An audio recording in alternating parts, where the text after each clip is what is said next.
Stop loss और target कैसे लगाते हैं इंट्राडे में, वो मैं इस वीडियो में आपको समझाऊंगा। ठीक है।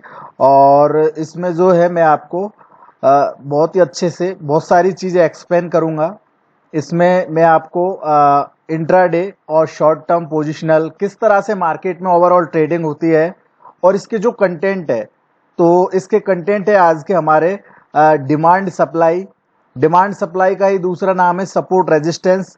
और सपोर्ट जो रेजिस्टेंस होते हैं इन पे ही एंट्री और एग्जिट होती है। इट मीन्स कि यहीं पे ट्रेडिंग होती है, सपोर्ट रेजिस्टेंस पे ही एंट्री होती है और एग्जीक्यूशन होता है। वहीं पे हमारे स्टॉप लॉस और टारगेट सेट होते हैं। तो ये चीज़ें हम आज इसमें जानेंगे।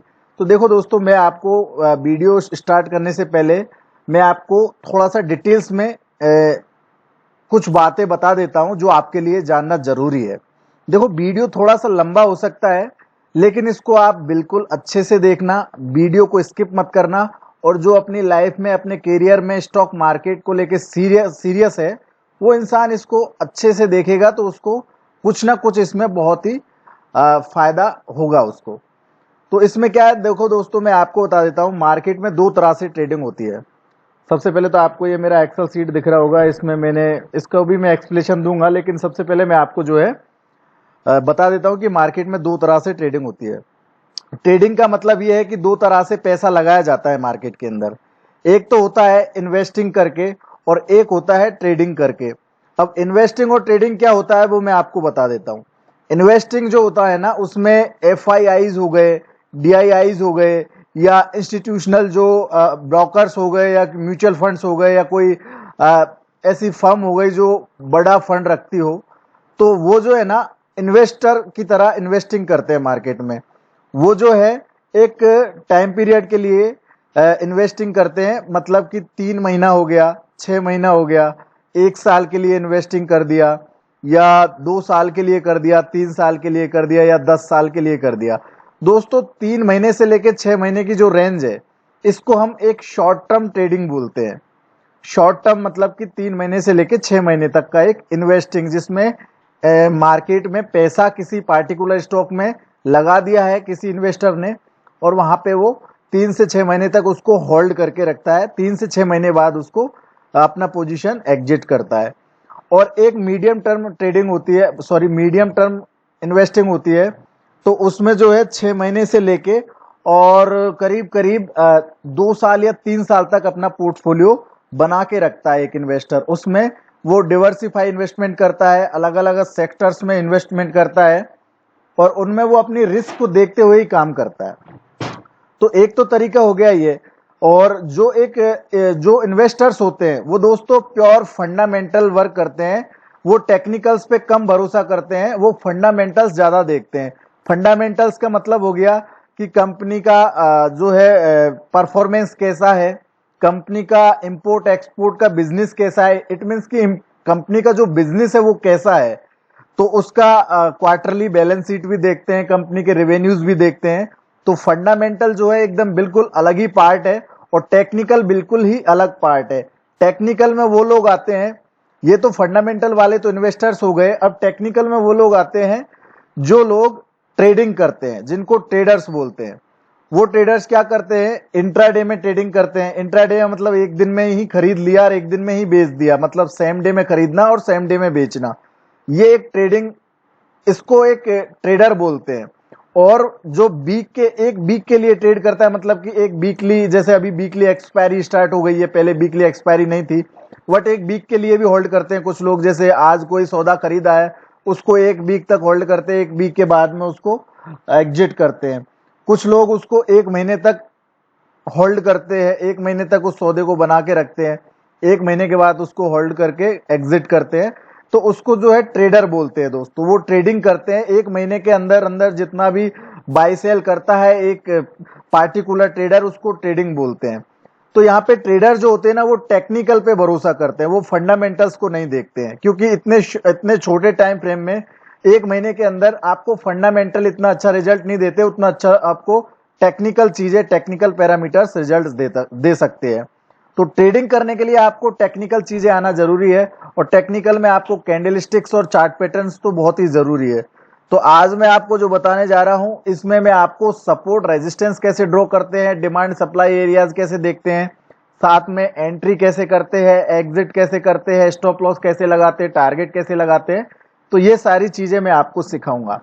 तो आपको जो है मैं सबसे पहले चार्ट पे लेके चलूंगा।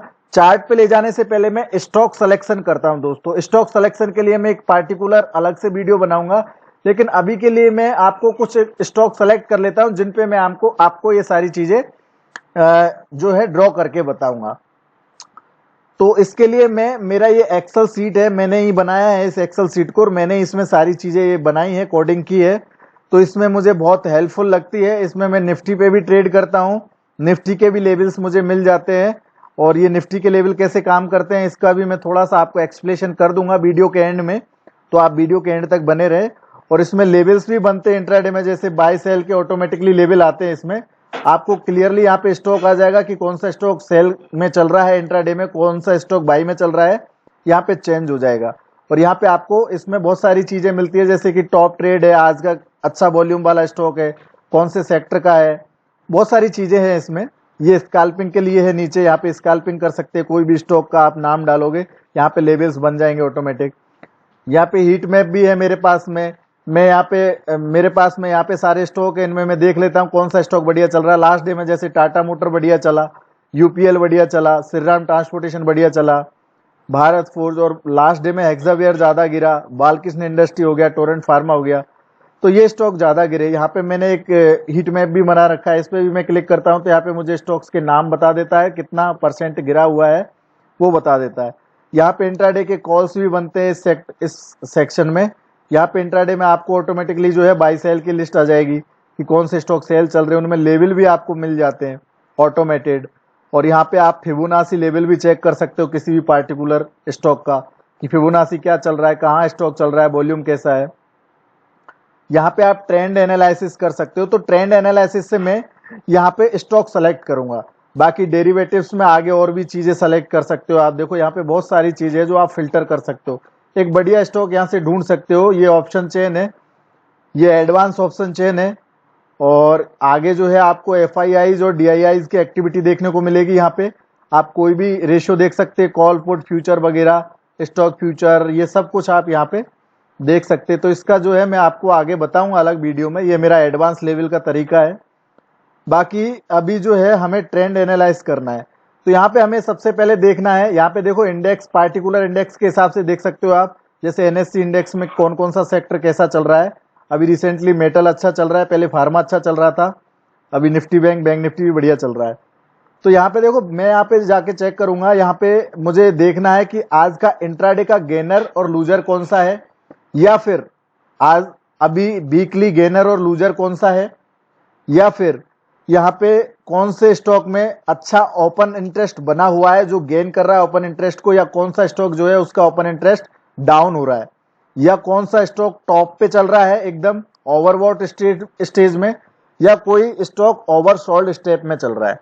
तो यहाँ पे काफी चीजें मैं देख लेता हूँ। तो यहाँ पे जो है मैं वीकली गेनर लूजर पकड़ लेता हूँ अभी, और लूजर बता देता हूँ मैं अभी आपको। तो लूजर में देखो यहाँ पे अभी मुझे दिखा रहा है एशियन पेंट आ रहा है, वर्जर पेंट आ रहा है, हिंदुस्तान यूनिलीवर आ रहा है, बायोकॉन आ रहा है, क्यूमिंस इंडिया आ रहा है, जो अभी रिसेंटली इस वीक में अच्छे खासे गिरे हुए हैं। ये यहाँ से इस वीक में डाउन ही रहे हैं ये स्टॉक, और ये स्टॉक जो है इस वीक में पॉजिटिव रहे। तो यहाँ पे मैं अभी पहला स्टॉक उठा लेता हूँ, एशियन पेंट। तो यहाँ पे देखो दोस्तों, मैंने एशियन पेंट को लगा रखा था, यहाँ पे मैंने कुछ ड्राइंग कर रखी है, इसको मैं डिलीट कर देता हूँ और आपको मैं शुरू से समझाता हूँ। आपको देखो सबसे पहले क्या करना है, किसी भी स्टॉक में आप ट्रेड करते हो उससे पहले आपको एक इन्वेस्टर की तरह सोचना है। सबसे पहली थिंक आपकी इन्वेस्टर की होनी चाहिए, उसके बाद आपकी जो थिंक है वो ट्रेडर पे मूव होनी चाहिए। तो इन्वेस्टर के लिए क्या करना है, सबसे पहले आपको यहाँ पे बड़े टाइम फ्रेम पे एक इन्वेस्टर की तरह टेक्निकल एनालिसिस करना है। तो यहाँ पे देखो आपको सबसे पहले देखना है मंथली टाइम फ्रेम में, आपको एक मंथ का चार्ट ओपन कर लेना है, और यहाँ पे देखना है कि एक मंथ के चार्ट पे आपका किस तरह से स्टॉक बिहेव कर रहा है, क्या इसमें बन रहा है, कोई पैटर्न दिख रहा है आपको, या कोई कैंडल स्टिक एरिया, या कैसे यहाँ पे बन रहा है। तो यहाँ पे हमें साफ साफ देखने को मिल रहा है कि यहाँ पे एक अप ट्रेंड में है स्टॉक।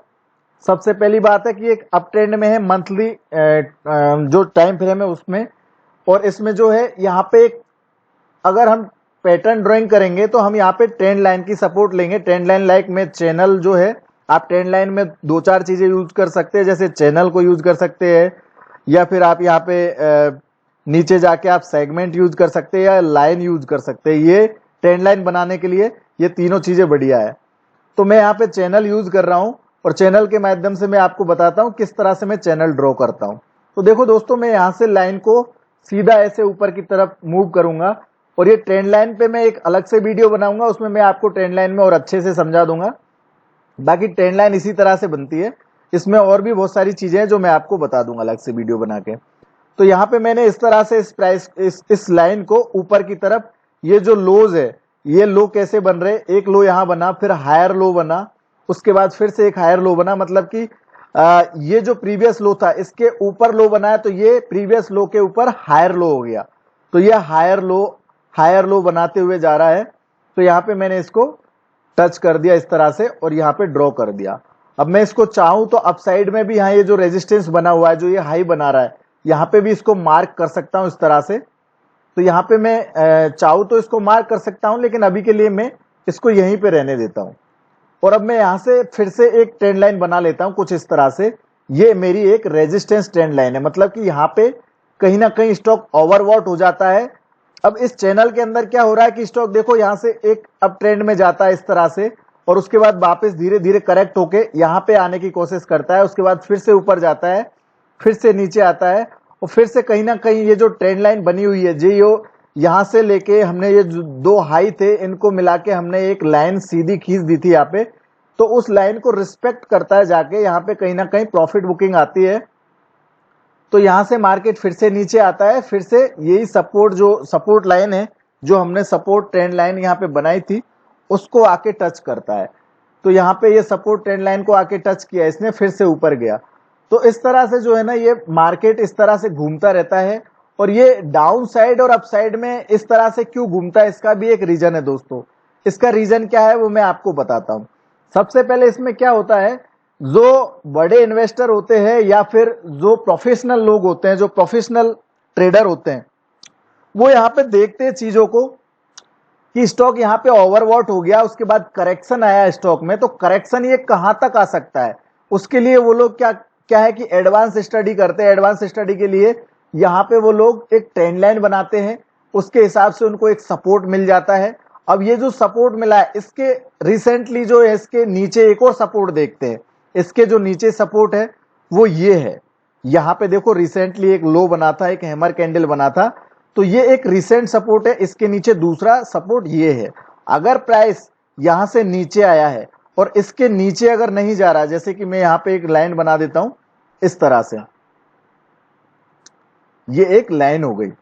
अगर इसके नीचे, या जैसे ये ट्रेंड लाइन ब्रेक कर देगा और उसके बाद इसके नीचे नहीं जा रहा है, तो यहाँ पे क्या है कि कहीं ना कहीं स्टॉक में अभी भी दम बाकी है, अभी भी ये बाइंग हो सकती है, इसके अंदर बायर्स यहाँ पे एक्टिव है, तो कहीं ना कहीं स्टॉक में तेजी है, इसलिए यहाँ पे ये जो है इसको ब्रेक नहीं कर पाया। ये ट्रेंड लाइन को भी ब्रेक कर देता, तो यहाँ पे जो है ये सपोर्ट को ब्रेक करना इसको इंपॉर्टेंट था, इसको सपोर्ट को ब्रेक करना जरूरी था। अगर इसको ब्रेक नहीं करेगा तो यहाँ से प्रोबेबिलिटी रहती है कि बाई साइड में फिर से अप मूव में चला जाए। तो दोस्तों यहाँ पे क्या होता है, जो वायर्स होते हैं ना, जो FIIs, DIIs, जो म्यूचुअल फंड्स या कोई भी प्रोफेशनल ट्रेडर्स होते हैं, वो लोग यहाँ पे नजर बना के रहते हैं ऑलरेडी, क्योंकि ये एक डिमांड एरिया होता है। डिमांड एरिया मैं इसको क्यों बोल रहा हूं, उसके पीछे एक रीजन है दोस्तों। उसके पीछे ये रीजन है कि यहां से देखो, आपको ये देखना है प्राइस एक साथ में आपकी मूव किस तरह से करती है अपर साइड में।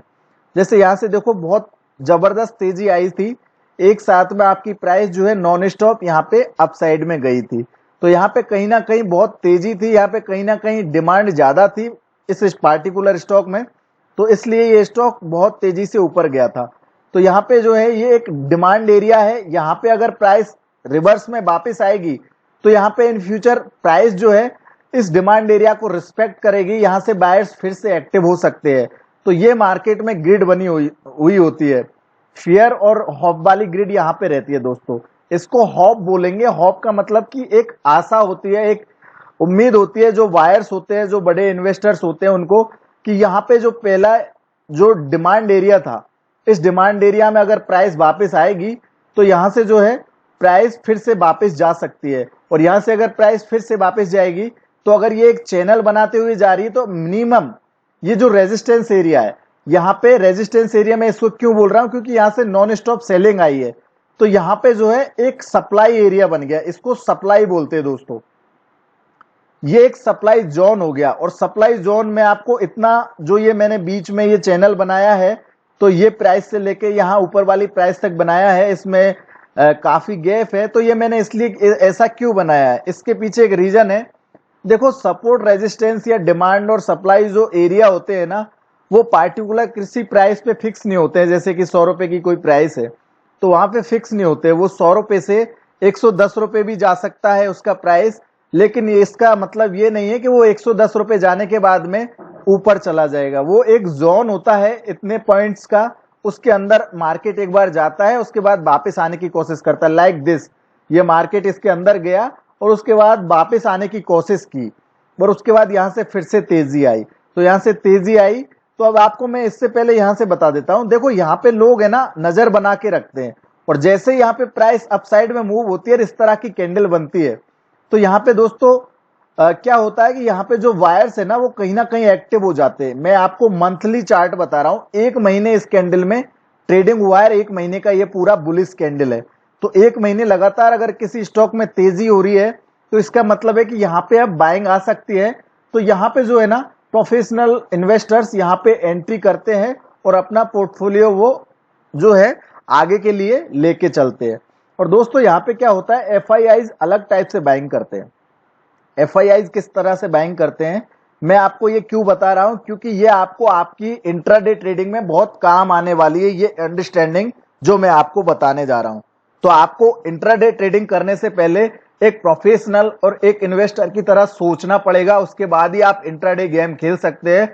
वरना इंट्राडे गेम उन लोगों के लिए है जो मजे हुए खिलाड़ी है, जिनके पास अच्छा नॉलेज है, क्योंकि इंट्राडे में बहुत ज्यादा रिस्क होता है। तो वहां पे आपको प्रोफेशनल नॉलेज होना बहुत ही जरूरी है। तो उसके लिए आपको यहाँ पे चीजों को समझना पड़ेगा।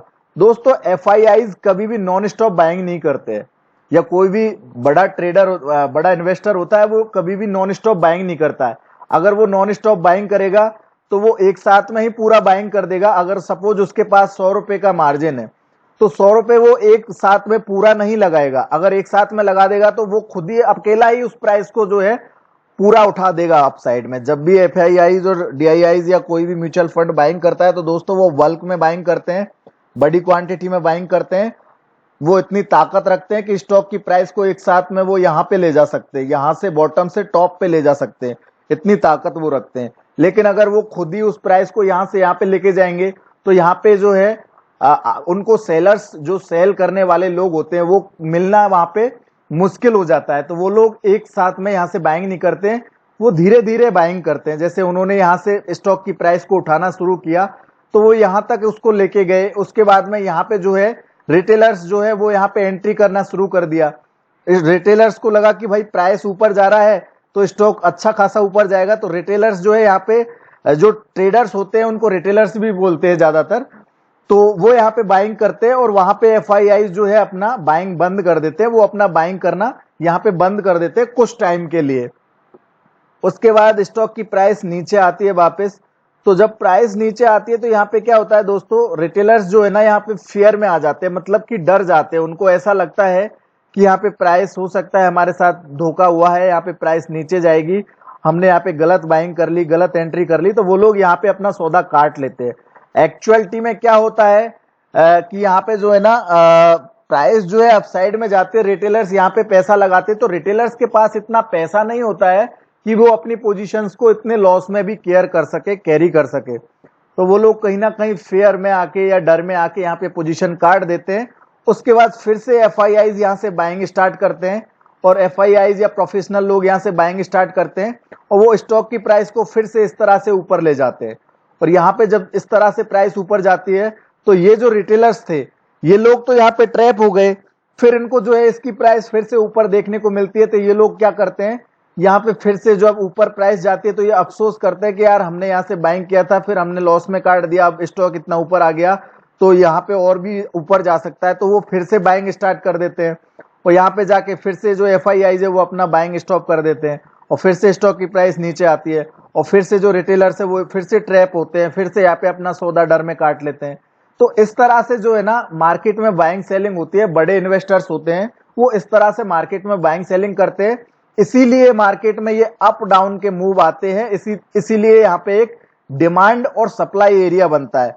मतलब कि डिमांड का मतलब है कि यहाँ पे जो एफआईआईज है या बड़े प्रोफेशनल ट्रेडर्स है वो ऑलरेडी नजर बना के रखते हैं कि जैसे ही प्राइस यहाँ आएगी वो लोग यहाँ पे बाइंग करने का पूरा पूरा कॉन्फिडेंस लेके बाइंग करते हैं, और ये सपोर्ट्स वगैरह वो ड्राइंग करके रखते हैं। अगर यहाँ से कोई बाइंग करता तो उसका स्टॉप लॉस यहाँ पे होता दोस्तों, और वो जो है अपना टारगेट यहाँ पे रखता, पहला टारगेट, और उसके बाद में अगर फिर से इस तरह का कोई ब्रेकआउट मिलता तो वो यहाँ तक भी उसको लेके जाता। पार्शियल बुकिंग यहाँ वो जरूर से जरूर करता।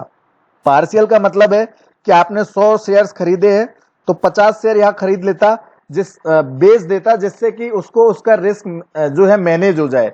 यहाँ पे 50 शेयर बेचने के बाद उसके पास 50 शेयर बाकी रहते, तो अगर प्राइस आपकी डाउन आ जाती तो वो अपना स्टॉप लॉस जो है यहाँ से उठा के अपनी कॉस्ट पे रख देता।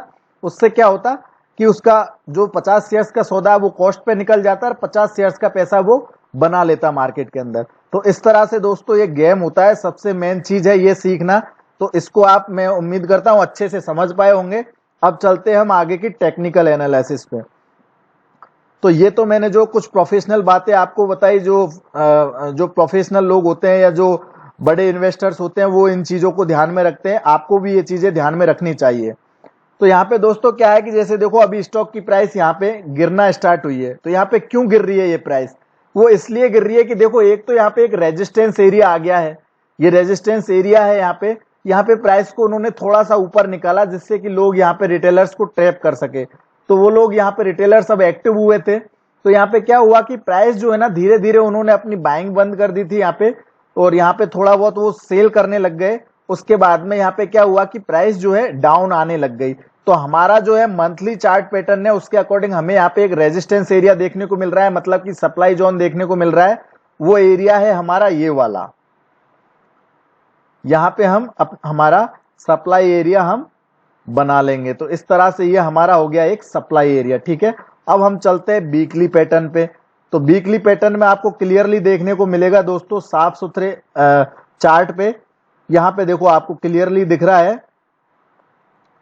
प्राइस जो है आपकी अप डाउन कर रही है, एक अपवर्ड चैनल में चल रही है। अप ट्रेंड वाला एक अपवर्ड चैनल है, उसके अंदर प्राइस जो है फ्लैक्चुएट हो रही है, उसी के अंदर अप डाउन मूव्स आ रहे हैं। तो इस तरह से प्राइस अप डाउन जा रही है आपकी। अब ये जो है ना ये चैनल अगर बन रहा है तो ये एक तरह का पैरेलल अप ट्रेंड का एक चैनल पैटर्न है। तो इसको जो है यहाँ पे ये रिस्पेक्ट करता है दोस्तों। अब यहाँ पे क्या हुआ है कि जैसे ये चैनल इसने ब्रेक कर दिया रिसेंटली, तो यहाँ पे देखो प्राइस थोड़ा ऊपर गई, उसके बाद वापस प्राइस नीचे आई। तो ये ब्रेकआउट जो है इसको हम कैसे कंफर्म करेंगे? देखो ब्रेकआउट होने के बाद प्राइस जो है इस कैंडल के ऊपर क्लोजिंग होना चाहिए और उसके बाद उसको सस्टेन करना चाहिए। तो वहां पे एक बड़ी मूव आती है। ये छोटी छोटी मूव्स के लिए ट्रेडर ट्रेड नहीं करते हैं। ट्रेडर जो है छोटी छोटी मूव के लिए ट्रेड करते हैं, लेकिन प्रोफेशनल लोग यहाँ पे छोटी छोटी मूव्स के लिए ट्रेड नहीं करते। वो बड़ा मार्जिन लेके चलते हैं, तो वो बड़ा मूव लेने की कोशिश करते हैं। तो बड़ा मूव लेने के लिए बड़ी सोच और बड़ा नॉलेज जो है उनको रखना पड़ता है। बड़ा नॉलेज के लिए वो चीजों को फिल्टर करते हैं। तो यहाँ पे दोस्तों क्लियर सी बात है, स्टॉक फिर से नीचे आया और फिर से एक पैरेलल चैनल में अपसाइड में गया। फिर से ये जो रेजिस्टेंस बनाया था इसके ऊपर ब्रेकआउट किया। लेकिन आप देख रहे हो यहाँ पे कितनी वीक कैंडल्स है। जब कोई ब्रेकआउट होता है तो उसकी कैंडल किस टाइप की बनती है वो भी मैं आपको बता देता हूं। यहाँ पे देखो मैंने यहाँ पे एक ट्रेंड लाइन बनाई है। ये डाउन ट्रेंड था स्टॉक का, यहाँ पे ट्रेंड लाइन बनाई है। तो यहाँ पे देखो ये ब्रेकआउट हुआ है, ये ब्रेकआउट कैंडल होती है, इस तरह की ब्रेकआउट कैंडल होती है। और उसके बाद प्राइस जो है स्टॉक की ऊपर इस तरह से सस्टेन करती जाती है। इसी तरह से ब्रेकआउट होते हैं, आप कहीं भी देखोगे तो देखो यहाँ पे क्लियर सी ये ब्रेकआउट कैंडल्स है। इस तरह की जो है ब्रेकआउट कैंडल्स होती है, और ब्रेकआउट कैंडल्स काफी स्ट्रांग होती है, मतलब उसकी बॉडी 80% होती है, उसकी बिक जो है बहुत छोटी होती है। जो बिक निकली हुई है ऊपर ये बहुत ही छोटी होती है और उसकी बॉडी जो है बहुत ही स्ट्रांग होती है। तो इस तरह से ब्रेकआउट कैंडल्स बनती है। अब यहाँ पे क्या हुआ है दोस्तों, देखो क्लियर देखने को मिलेगा आपको कि यहाँ पे जो है ना कितनी छोटी, ये एक तरह की डॉजी कैंडल है, इसको डॉजी कैंडल बोलते हैं। और यहाँ पे देखो ये शूटिंग स्टार्स बने थे, कुछ हैंगिंग मैन हो गए, शूटिंग स्टार हो गए। तो यहाँ पे कहीं ना कहीं वीकनेस है, इसलिए कैंडल्स छोटी हो गई। एक मोमेंटम के बाद में कैंडल्स छोटी होना शुरू हो जाती है। जहां पे कैंडल्स छोटी हो जाती है, आपकी छोटी छोटी कैंडल बनना शुरू हो जाती है, वहां पे उस स्टॉक का मोमेंटम लूज हो जाता है। तो वहां पे कहीं ना कहीं लोगों का इंटरेस्ट उसमें से खत्म होने लगता है, और उसी को हम ओपन इंटरेस्ट बोलते हैं। जहां पे ओपन इंटरेस्ट लोगों का कम हो रहा है, तो वो ओपन इंटरेस्ट कम हो रहा है, तो उसका मतलब ओआई इसका गिर रहा है। अगर ओपन इंटरेस्ट उसका बढ़ रहा है, तो उसका मतलब ओपन इंटरेस्ट उसका बढ़ रहा है। ओपन इंटरेस्ट का मतलब ज्यादा लोग वहां पे बाइंग सेलिंग कर रहे हैं। तो यहाँ पे देखो दोस्तों, ओपन इंटरेस्ट अगर गिर रहा है तो यहाँ पे प्रॉफिट बुकिंग हो रही है। अगर ओपन इंटरेस्ट यहाँ पे बढ़ता तो हो सकता है यहाँ पे फ्रेश सेलिंग एंट्री हुई हो, यहाँ पे प्रॉफिट बुकिंग के साथ साथ सेल भी किया हो लोगों ने। तो ओपन इंटरेस्ट बढ़ना या घटना उसका मतलब ये नहीं है कि यहाँ पे बिल्कुल सेलिंग ही होगी। अगर आपकी प्राइस जो है वो नीचे जा रही है, तो इसका मतलब डेफिनेटली यहाँ पे सेलर्स एक्टिव हुए हैं, नए सेलर्स भी जुड़े हैं और पुराने लोगों ने प्रॉफिट बुकिंग की है। अदरवाइज अगर यहाँ पे जो है प्राइस आपकी अप जा रही है और ओपन इंटरेस्ट भी बढ़ रहा है, इसका मतलब यहाँ पे और नई एंट्री हुई है। पुरानी एंट्री तो है लेकिन और नए बायर्स यहाँ पे जुड़े हुए, तो प्राइस और ऊपर जाएगी। तो इस तरह से यहाँ पे चीजें बनती है। अब आपको यहाँ पे देखो, एक मैं एक और ट्रेंड लाइन बना लेता हूं इस तरह से। तो यहाँ पे देखो क्लियरली आपको देखने को मिलेगा, हमारा मंथली जो रेजिस्टेंस था वो अब जब प्राइस ऊपर से नीचे की तरफ आएगी तो वो हमारा एक सपोर्ट का वर्क करेगा। लाइक दिस, यहाँ पे प्राइस ऊपर गई, उसके बाद देखो प्राइस नीचे आई, तो ये सपोर्ट का काम किया, सपोर्ट का काम किया, उसके बाद सपोर्ट ब्रेक हुई, तो ब्रेक होने के बाद सपोर्ट कंटिन्यू नहीं हो पाई, तो इस तरह से वापस चली गई। अब यहाँ पे क्या है, देखो दोस्तों, इस तरह की कैंडल्स बनती है। ये कैंडल स्टिक्स पे मुझे अलग से वीडियो बनाना पड़ेगा, उसमें मैं सिंगल कैंडल स्टिक, यहाँ पे 3 तरह के कैंडल स्टिक पैटर्न होते हैं। सिंगल कैंडल स्टिक पैटर्न जो एक कैंडल से बनता है, 2 कैंडल, और एक डबल कैंडल स्टिक पैटर्न जहाँ पे 2 कैंडल से मिलकर बनता है, और एक ट्रिपल कैंडल स्टिक जिसमें 3 कैंडल से मिलकर बनता है पैटर्न। तो इस तरह के पैटर्न बनते हैं। तो यहाँ पे देखो दोस्तों, आपको क्लियरली देखने को मिल रहा है कि प्राइस ऊपर जा रही है, और यहाँ पे जो है क्लियरली आपको एक रेजिस्टेंस यहाँ पे देखने को मिला, उसके ऊपर प्राइस ने सस्टेन नहीं किया, उसके ऊपर प्राइस ने सस्टेन नहीं किया, और उसके बाद में प्राइस वहां से फिर से वापस आ रही है और इस तरह से बियरिश सिग्नल दे रही है। तो यहाँ पे क्लियरली आपको वीकनेस नजर आ रही है। तो आपको मंथली चार्ट पे भी यहाँ पे अपर साइड में वीकनेस थी, और वीकली चार्ट पे भी वीकनेस थी। तो आपको क्या देखना है, सिर्फ मंथली चार्ट खोलना है, देखना है वीकनेस है, कैंडल्स छोटी हो रही है इधर, और वीकली चार्ट में भी यहाँ पे वीकनेस है। फिर आपको डेली चार्ट देखना है, डेली चार्ट में आप देखोगे तो आपको क्लियरली दिखेगा, यहाँ पे क्लियरली आपको देखने को मिलेगा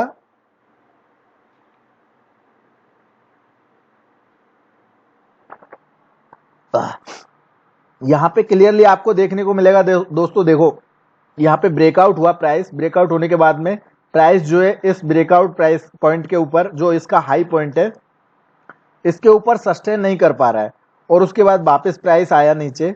तो यहाँ से जब ये प्राइस इस तरह से अप ट्रेंड में गया, मतलब कि हायर हाई बनाते ऊपर गया, तो यहाँ पे देखो दोस्तों, प्रीवियस रेजिस्टेंस था, उसके प्राइस उसके ऊपर ब्रेकआउट हुआ, और वो ब्रेकआउट यहाँ पे कहीं ना कहीं कंटिन्यू नहीं हो पाया, और वापस प्राइस इसी जो है सपोर्ट ट्रेंड लाइन के आसपास आई है। तो इसका मतलब यहाँ पे क्लियर हो गया कि यहाँ पे देखो आपका कहीं ना कहीं प्राइस नीचे गिरने की कोशिश कर रहा है। इसके साथ साथ दोस्तों डिवर्जेंस भी बनते हैं, इसमें एक आरएसआई और ये प्राइस को मिला के एक डिवर्जेंस पैटर्न बनता है, उसके लिए मैं अलग से वीडियो बनाऊंगा। उसमें आपको यहीं पे पता चल जाता है कि आपकी प्राइस नीचे गिरने वाली है, तो उसमें एडवांस में पता चल जाता है। तो ये चीजें भी मैं आपको अलग से वीडियो बना के बताऊंगा। तो यहाँ पे देखो दोस्तों, बढ़िया से यहाँ पे प्राइस जो है करीब करीब 2 महीने के करीब यहाँ पे प्राइस एक ही एरिया में घूमती रही, और उसके बाद यहाँ पे आपका जो प्राइस है वो यहाँ पे ब्रेक हुआ है, आपकी जो सपोर्ट ट्रेंड लाइन थी वो यहाँ पे ब्रेक हुई है। तो कहीं ना कहीं यहाँ पे आपकी जब सपोर्ट ट्रेंड लाइन ब्रेक हुई है, तो इसका मतलब यहाँ पे फिर उसके बाद में वीकनेस आई है। तो वीकनेस आने का मतलब है कि यहाँ पे कहीं ना कहीं एक सप्लाई एरिया है। सप्लाई एरिया हम कैसे ड्रॉ करते हैं, उसके लिए मैं ये ट्रेंड लाइन हटा देता हूँ अभी के लिए, या फिर लगा रहने देता हूँ, ट्रेंड लाइन का कोई प्रॉब्लम नहीं है, यहाँ पे लगा हुआ है ट्रेंड लाइन। सप्लाई एरिया कैसे हम कैलकुलेट करते हैं, उसके लिए देखो मैंने आपको अभी बताया था कि यहाँ पे जब प्राइस नीचे गिरी है, तो ये हमारा एक सप्लाई एरिया है जहां से प्राइस बार बार में नीचे गिर रही है। देखो यहाँ से बार बार में नीचे गिर रही है प्राइस, ये बार बार में नीचे गिर रही है, यहाँ से जैसे इसके नीचे आती है बहुत तेजी से गिरती है, और यहाँ पे भी बहुत तेजी से गिरी है। तो ये एक सप्लाई एरिया हो गया। और करंटली क्या हो रहा है, डेली चार्ट में यहाँ पे रेजिस्टेंस पे प्राइस आई थी, ये जो सपोर्ट ट्रेंड लाइन थी यहाँ पे कहीं ना कहीं रेजिस्टेंस बन जाती है, और ऊपर जो ये सपोर्ट जो बन रही थी, ये अब कहीं ना कहीं जब प्राइस नीचे से ऊपर जाती है तो ये रेजिस्टेंस बन जाती है, और जब प्राइस इसके ऊपर चली जाती है तो वो एक सपोर्ट बन जाती है। तो दोस्तों नीचे से प्राइस ऊपर गई है तो ये एक सपोर्ट एरिया बन गया, वो सॉरी रेजिस्टेंस एरिया बन गया है। तो यहाँ पे एक रेजिस्टेंस था, उसको स्ट्रॉन्ग रेजिस्टेंस था, उसको स्टॉक ने फेस किया। यहाँ पे स्टॉक ने करीब करीब 1 2 3 4 5 और 6 दिन यहाँ पे इसको फेस किया। 6 दिन तक यहाँ पे दोस्तों बायर्स और सेलर्स में जबरदस्त फाइट हुई है। जबरदस्त उन लोगों ने यहाँ पे फाइट की है। बायर्स इसको और ऊपर लेके जाना चाहते थे, लेकिन कहीं ना कहीं सेलर्स को ये प्राइस यहाँ पे अच्छी सेलर्स जो है यहाँ पे एक्टिव हो गई। जो प्रीवियस जो थे लोग, जो जिन्होंने यहाँ पे एंट्री की थी, जिन्होंने यहाँ पे ऑलरेडी बाइंग कर रखी थी, वो इन्वेस्टर्स यहाँ पे कहीं ना कहीं प्रॉफिट बुकिंग करना स्टार्ट कर दिया उन लोगों ने। और जो फ्रेश बायर्स थे, जो नए बायर्स यहाँ पे जुड़े थे, वो लोग इस प्राइस को ऊपर लेके जाना चाहते थे, इसलिए उन्होंने यहाँ पे फाइट की। बट यहाँ पे जो पुराने लोग थे वो कहीं ना कहीं फेयर में थे, तो उन्होंने अपना प्रॉफिट बुक कर लिया। और नए इन्वेस्टर्स जो थे, नए या ट्रेडर्स जो थे, वो यहाँ पे ट्रैप हो गए, तो उनका पैसा जो है इन लोगों के पास चला गया, उनको यहाँ पे सेलर्स मिल गए। तो इस तरह से ये चीजें बनती है दोस्तों। बायर सेलर्स का बहुत बड़ा गेम है मार्केट के अंदर। तो यहाँ पे ये बना। इसके साथ साथ में देखो दोस्तों, यहाँ पे कैंडल स्टिक भी मैं आपको दिखा देता हूँ। थोड़ा मैं ये चीजें क्लियर करता हूँ तो इनसे आपको पता चलेगा। ये तो आपको पता ही चल गया कि एक सप्लाई एरिया है। तो यहाँ पे अब आपको देखने को मिलेगा, देखो दोस्तों टॉप पे इसमें क्या बना है। टॉप पे इसमें बना है हैंगिंग मैन कैंडल। इसको हैंगिंग मैन कैंडल बोलते हैं। ये हैमर कैंडल जो है ना दोस्तों, ये अलग अलग जगह पे मिलता है, तो उसको अलग अलग नामों से पुकारा जाता है। नीचे अगर मिलता है तो उसको हैमर कैंडल बोलते हैं। अगर इस तरह से बनता है तो इसको शूटिंग स्टार बोलते हैं, जो टॉप पे बनता है। शूटिंग स्टार हमेशा टॉप पे बनता है। अगर बीच में कोई शूटिंग स्टार्स बनते हैं, जैसे देखो यहाँ पे एक शूटिंग स्टार बन रहा है, तो ये शूटिंग स्टार, मैं इनको शूटिंग स्टार नहीं बोलता, इनको मैं मतलब शूटिंग स्टार नहीं बोलता, इनको मैं एक तरह से ऐसे बोल सकता हूं कि यहाँ पे जो है थोड़ा सा एक नेगलेट या कोई शून्य कैंडल बनी है। मतलब इसको मैं, इस कैंडल को ज्यादा इंपॉर्टेंस नहीं देता, मैं इसको इंपॉर्टेंस देता हूं। अदरवाइज यहाँ पे अगर जैसे ये हैंगिंग मैन बन रहा है तो मैं इसको इंपॉर्टेंस देता हूं। तो इस तरह की कैंडल जो बनती है, ये हैंगिंग मैन कैंडल है। हैंगिंग मैन कैंडल का मतलब है जब एक अप ट्रेंड में यहाँ पे टॉप पे कोई हैंगिंग मैन कैंडल बनती है, इस तरह का कोई हैमर कैंडल बनता है, और उसके बाद में एक बियरिश कैंडल बनती है। इस कैंडल के बाद में एक बियरिश कैंडल बनती है, तो यहाँ पे कहीं ना कहीं ये इंडिकेशन मिल जाता है कि अब प्राइस जो है स्टॉक की वो नीचे जाने वाली है। तो इसके प्रीवियस हम एक सपोर्ट देखते हैं, सपोर्ट लाइक दिस। यहाँ पे देखो प्राइस जो है यहाँ पे नीचे गिरा और उसके बाद यहाँ से ऊपर गया। ये प्रीवियस एक कैंडल था। इस कैंडल के अंदर, इस कैंडल के बाद में दूसरी कैंडल बनी, वो थोड़ा नीचे आई, नीचे आने के बाद फिर से प्राइस ऊपर गई, तो ये आपका क्या है, सपोर्ट बन गया है। देखो दोस्तों यहाँ पे ये आपका सपोर्ट बन गया, यह आपका सपोर्ट बन गया है। अब ये सपोर्ट देखो, यहाँ पे भी स्टॉक ने सपोर्ट लिया, तो ये आपका एक रिसेंट सपोर्ट बन गया है, और रिसेंट जो रेजिस्टेंस है वो आपका ये बन गया है। अब प्राइस यहाँ पे देखो, यहाँ से ओपन होके जब नीचे आई है, तो नीचे आने के बाद जैसे आपकी सपोर्ट ब्रेक हुई है, उसके बाद नॉन स्टॉप प्राइस आपकी नीचे ही चल रही है, और 2 दिन से कंटिन्यू सेलिंग हो रही है। इसमें हो सकता है और नीचे भी आ जाए प्राइस। अब उसके लिए हमको छोटे टाइम फ्रेम पे देखने जाना पड़ेगा। तो दोस्तों यहाँ पे देखो, आपको मंथली और वीकली और डेली तीनों प्लेटफॉर्म पे आपको ये स्टॉक जो है वीक नजर आ रहा है। देखो मंथली में भी आपको रेजिस्टेंस पे ट्रेड कर रहा है तो वीक है, वीकली में भी रेजिस्टेंस से अगर प्राइस घूम रही है तो वीक है, डेली चार्ट में भी अगर आपको यहां से प्राइस नीचे आ रही है तो वीक है। और अब हमको यहाँ पे 1 आवर और 30 मिनट भी चेक करना है। 1 आवर के लिए हम क्यों चेक कर रहे हैं, क्योंकि जब हम इंट्राडे या वीकली या मंथली ट्रेडिंग करते हैं तो उसके लिए हमको टाइम फ्रेम रखने पड़ते हैं 1 hour, 30 minute, 15 minute, 5 minute, 1 minute. और जब हम जो है 3 महीने, 6 महीने, 12 महीने या लॉन्ग टर्म के लिए ट्रेड करते हैं, तो उस कंडीशन में हमको डेली, वीकली और मंथली टाइम फ्रेम में देखना पड़ता है। तो यहाँ पे देखो दोस्तों, मैं आपको बता देता हूं हार्ली चार्ट पे यहाँ पे क्या हो रहा है। हार्ली चार्ट पे आपको यहाँ पे सपोर्ट और रेजिस्टेंस जो है वो ड्रॉ करना पड़ेंगे। सपोर्ट रेजिस्टेंस मतलब कि यहाँ पे देखो प्राइस यहाँ से नॉन स्टॉप ऊपर गई है और उसके बाद में यहाँ पे जाके कहीं रुकी है प्राइस। तो ये एक तरह से प्राइस यहाँ पे रुकी थी, ये रेजिस्टेंस फेस किया और उसके बाद फिर से प्राइस एक साथ में ब्रेकआउट हुआ है। तो यहाँ पे क्या था, एक तरह से ये सपोर्ट एरिया, तो हम इसको क्या है सपोर्ट एरिया मार्क कर लेंगे। ये एक तरह से सपोर्ट एरिया हो गया दोस्तों। इस कैंडल का जो लो है, इस लो को यहाँ पे मार्क करते हुए, और ये जो कैंडल बनी है इसके लो को हम यहाँ पे एक चैनल बना लेंगे। तो ये एक तरह से सपोर्ट एरिया हो गया। यहाँ से जब प्राइस नीचे गिरी थी तो देखो एग्जैक्ट यहाँ पे पहली कैंडल ने 1 घंटे में यहाँ पे सपोर्ट लिया। उसके बाद जब ये सपोर्ट ब्रेक हुई तो उसके बाद मार्केट नॉन स्टॉप नीचे आया। तो ये हो गया हमारा रिसेंट सपोर्ट एरिया। और रेजिस्टेंस एरिया हमारा कहाँ है, यहाँ पे। और यहाँ पे भी हमारा एक रेजिस्टेंस एरिया था इस तरह से। तो उस रेजिस्टेंस एरिया के ऊपर कहीं पे यहाँ पे प्राइस सस्टेन नहीं कर पाई। जब भी प्राइस ऊपर जाती है, देखो दोस्तों यहाँ तक तो ये रेजिस्टेंस एरिया था, लेकिन यहाँ पे प्राइस क्रॉस हुई तो ये बियरिश कैंडल बनी, ये प्राइस जो है रेजिस्टेंस के नीचे ही क्लोज हुई, इसलिए हमारा रेजिस्टेंस यहाँ पे एक्सटेंड हो गया। अब हमारा ये जो रेजिस्टेंस था, इसके बजाय हमने यहाँ पे एक रेजिस्टेंस बना लिया, क्योंकि यहाँ पे हमारा रेजिस्टेंस जो है वो ऊपर की तरफ मूव हो गया। उसी तरह से हमारी जो सपोर्ट है वो ऊपर की तरफ मूव हो गई। जो पहले हमारी सपोर्ट थी वो यहाँ पे थी, प्राइस नीचे आई और यहाँ पे सपोर्ट किया, और उसके बाद में प्राइस ऊपर गई, तो यहाँ पे हमारी जो सपोर्ट है वो भी ऊपर की साइड में मूव हो गई। तो इस तरह से हमारी सपोर्ट जो है यहाँ पे कहीं आ गई। दोस्तों ये जो है एक सपोर्ट एरिया हो गया, और ये जो मेजर सपोर्ट हो गया, और ये मेजर सपोर्ट के अंदर एक सपोर्ट हो गया माइनर सपोर्ट। इसका ज्यादा इंपॉर्टेंस नहीं होता है, ये एकदम इंपॉर्टेंट सपोर्ट होती है। इसके नीचे मार्केट जाता है तो डेफिनेटली गिरता है, अदरवाइज यहाँ पे ये टेस्ट भी कर लेता है इसको। जैसे देखो यहाँ पे टेस्ट किया, उसके बाद प्राइस ऊपर जाने की कोशिश की, तो यहाँ पे जो ये प्राइस इसको टेस्ट करके ऊपर गई है ना, तो ये एक रिट्रेसमेंट हो गया एक तरह से। प्राइस क्या करती है, इसने ब्रेकडाउन तो किया, मतलब बियरिश सिग्नल तो दिया, लेकिन बियरिश सिग्नल इसको अगर स्ट्रॉन्ग तेजी स्ट्रॉन्ग सेलिंग होती है इसमें इस जगह पे, तो यहाँ पे क्या करता है ये प्राइस सीधा ही नीचे चला जाता है इस सपोर्ट को ब्रेक करके। तो यहाँ पे जो है स्ट्रॉन्ग वीकनेस आ जाती है और मार्केट नीचे गिर जाता। लेकिन प्राइस फिर से ऊपर गई है, और यहाँ पे ये अगर प्राइस इस तरह से ऊपर जाके फिर से नीचे आ रही है, तो यहाँ पे ये क्या हुआ है, रिट्रेसमेंट, इसको बोलेंगे हम रिट्रेसमेंट। और उसके बाद प्राइस नॉन स्टॉप नीचे आई है। तो दोस्तों यहाँ पे ये चीजें बनती है। अब इसमें जो है आपको सपोर्ट रेजिस्टेंस आपने बना लिया हार्ली चार्ट पे, थोड़ा आप 15 मिनट के चार्ट पे भी बना लो। मैंने देखो स्टॉक सेलेक्ट किया, उसके बाद में उसमें चीजें बनाई, ड्राइंग की, ठीक है। ये इंट्राडे में भी आपको अगर कोई स्टॉक मिल रहा है तो उसमें आप देख लो, और आप जितना इसको प्रैक्टिस करोगे ना, प्रैक्टिकली प्रैक्टिस करोगे, तो आप इसको पूरा एनालिसिस, जो आप हमारा एनालिसिस अभी हमें 30 से 35 मिनट हो गए हैं इसको एनालिसिस करते हुए, वो आप ओनली 5 मिनट या 3 मिनट में कर लोगे। मैं ये पूरा एक स्टॉक, क्या मैं इतने टाइम फ्रेम में पूरा स्टॉक मार्केट का 3 बार मैं देख लेता, 3 बार सारे स्टॉक्स को मैं देख लेता 30 मिनट के अंदर।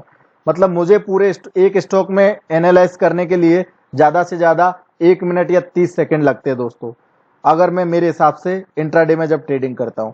तो वो मैंने प्रैक्टिकली प्रैक्टिस किया है, ग्रिड बनाया है, इसलिए मैं 1 मिनट में या 30 सेकंड के अंदर पूरा स्टॉक फिल्टर कर लेता हूं कि इसमें क्या होने वाला है। तो उसी तरह से दोस्तों देखो मैं 15 मिनट पे आया हूं, तो यहाँ पे मुझे देखो मैंने जो सपोर्ट बनाए थे एग्जैक्ट वहीं पे मार्केट ने सपोर्ट लिया है और उनको रिस्पेक्ट किया है बार बार। जब यहाँ पे ब्रेक हुआ तो फिर से प्राइस यहाँ पे गैप अप ओपन हुआ और यहाँ से नॉन स्टॉप नीचे आया, और फिर से देखो एग्जैक्ट जो मैंने सपोर्ट बनाया था वहीं पे प्राइस ने यहाँ पे ब्रेकडाउन किया, और उसके बाद नॉन स्टॉप इसमें सेलिंग आई है, और उसके बाद में नॉन स्टॉप यहाँ पे कितना गिरा है, करीब करीब 1700-1800 रुपए से लेके और ये 1740 रुपए के आसपास आ गया कम से कम। ये समझ लो कि यहाँ पे 60 पॉइंट ये नॉन स्टॉप डाउन साइड में आया है। और रिट्रेसमेंट कैसे होते हैं, रिट्रेसमेंट ऐसे होते हैं दोस्तों, देखो ये प्राइस नीचे आई, उसके बाद प्राइस ऊपर गई और यहाँ से फिर से बियरिश सिग्नल बना, तो ये रिट्रेसमेंट हो गया। तो इस तरह से रिट्रेसमेंट बनते हैं दोस्तों। यहाँ पे एक ये शूटिंग स्टार बना और उसके बाद में प्राइस जो है नीचे आ गई। तो इस तरह से ये बनते हैं दोस्तों सपोर्ट रेजिस्टेंस और रिट्रेसमेंट और डिमांड सप्लाई जोन। तो ये जो है ये एक डिमांड एरिया था, लेकिन इस डिमांड एरिया में 2-3 बार डिमांड आई, लेकिन उसके बाद में यहाँ पे प्राइस नीचे गिर गई। अब ये डिमांड एरिया हमने 15 मिनट पे बनाया। जो हमारे वीकली और मंथली जो बड़े मेजर ट्रेंड है, मेजर ट्रेंड जो होते हैं वो मार्केट में उनको देखा हमने, तो वहां पे कहीं ना कहीं हमें वीकनेस नजर आ रही थी, वहां पे हमें सप्लाई दिख रही थी। लेकिन हमारे जो माइनर ट्रेंड है, माइनर ट्रेंड मतलब कि 15 मिनट या 1 आवर, तो इन पे हमें यहाँ पे एक डिमांड दिख रही थी, लेकिन वो डिमांड यहाँ पे इतनी जबरदस्त डिमांड नहीं थी, इसलिए वहां से प्राइस नीचे गिर गई। तो दोस्तों इस तरह से सपोर्ट रेजिस्टेंस और डिमांड सप्लाई बनाते हैं और इसी तरह से एंट्री करते हैं। जैसे देखो प्राइस नीचे आई और यहाँ से बार बार प्राइस अप साइड में जा रही है, तो यहाँ पे आपने एक ट्रेंड लाइन बना लिया।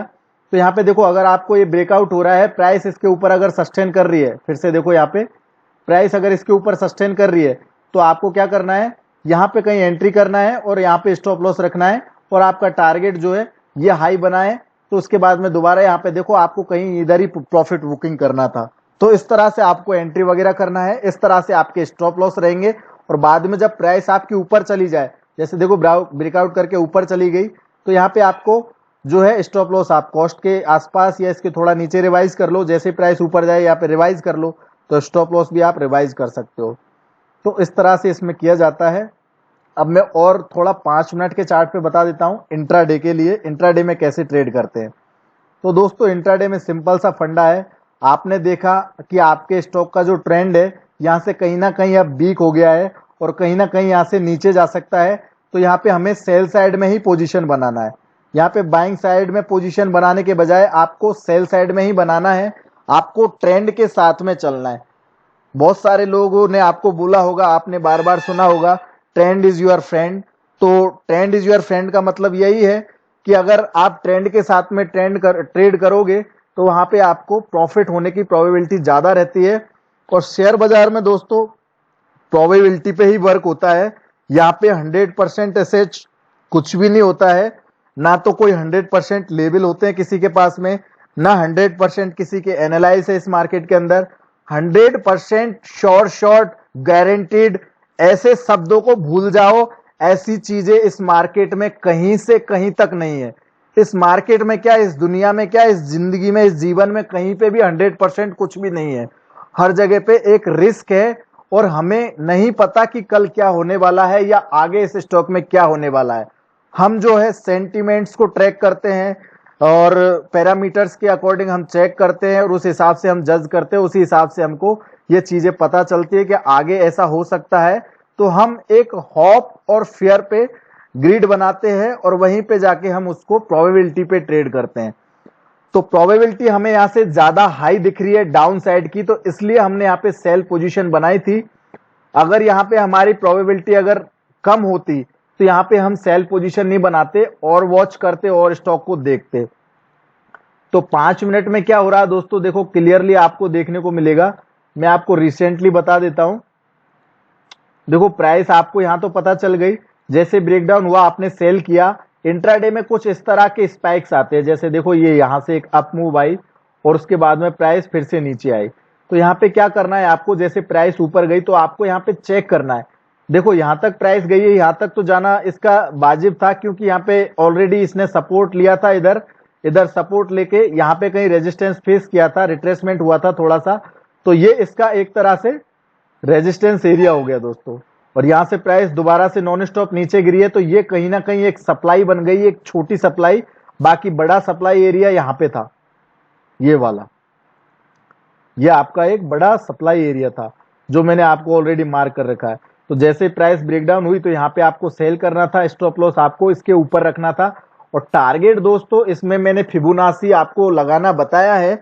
अगर आप फिबोनाची के अकॉर्डिंग ट्रेड करोगे तो कहीं ना कहीं वहां पे आपको फिबोनाची जो है आपको हेल्प करेगी। उसके लिए मैंने आपको अलग से वीडियो बनाया है, इसमें फिबोनाची के बारे में आप जाके देख सकते हैं। और इसमें मैं अलग से फिर से एक और फिबोनाची पे वीडियो बनाऊंगा, वो एडवांस लेवल का फिबोनाची होगा।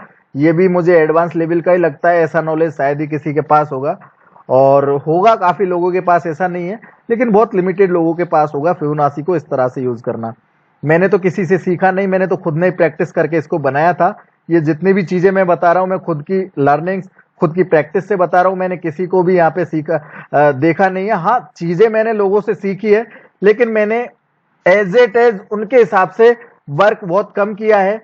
मैंने जो है उनसे ज्ञान लिया है, उनको चीजों को फिर मैंने अपने हिसाब से प्रैक्टिकली उनको प्रैक्टिस करके और मॉडिफाई करके अपने हिसाब से मुझे जो सूटेबल लगता है, मेरे लिए जो बेनिफिशियल लगता है, मुझे जिस तरह से उसको ट्रेड करने में अच्छा लगता है, मैं उस तरह से उन चीजों को मॉडिफाई करके देखता हूं और उसी हिसाब से मैं करता हूं।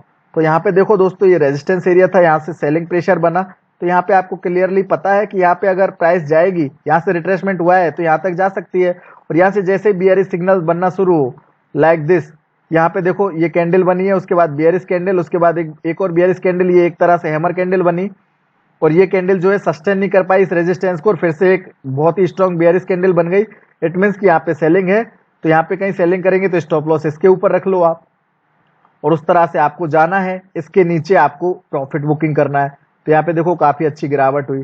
तो ये चीजें है दोस्तों। और यहाँ पे देखो एक ये हैमर कैंडल बनी है, हैमर कैंडल इसको ही बोलते हैं, जो इस तरह से नीचे बनती है, ठीक है। अगर ये इसके ऊपर ये टेल नहीं होती, देखो हथौड़ा जो होता है ना, हथौड़ा को हैमर बोलते हैं हिंदी में, और हैमर जो है इस तरह से बनता है, उसके ऊपर एक बिक निकली हुई होती है थोड़ा सा, तो इसको इसलिए हैमर बोलते हैं। अगर ये जो बॉडी है ये इसके टॉप पे होती तो इसको ड्रैगन फ्लाई डोजी भी बोल सकते थे।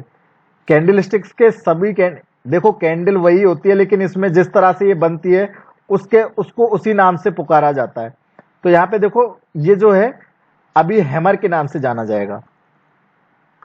और यहाँ पे देखो दोस्तों, उसके बाद में प्राइस फिर से ऊपर गई। अब प्राइस ऊपर गई है तो आपका जो प्रीवियस रेजिस्टेंस था, देखो यहाँ पे एक प्रीवियस रेजिस्टेंस एरिया है, और यहाँ तक ये प्राइस मॉर्निंग में ओपनिंग में ऊपर गई।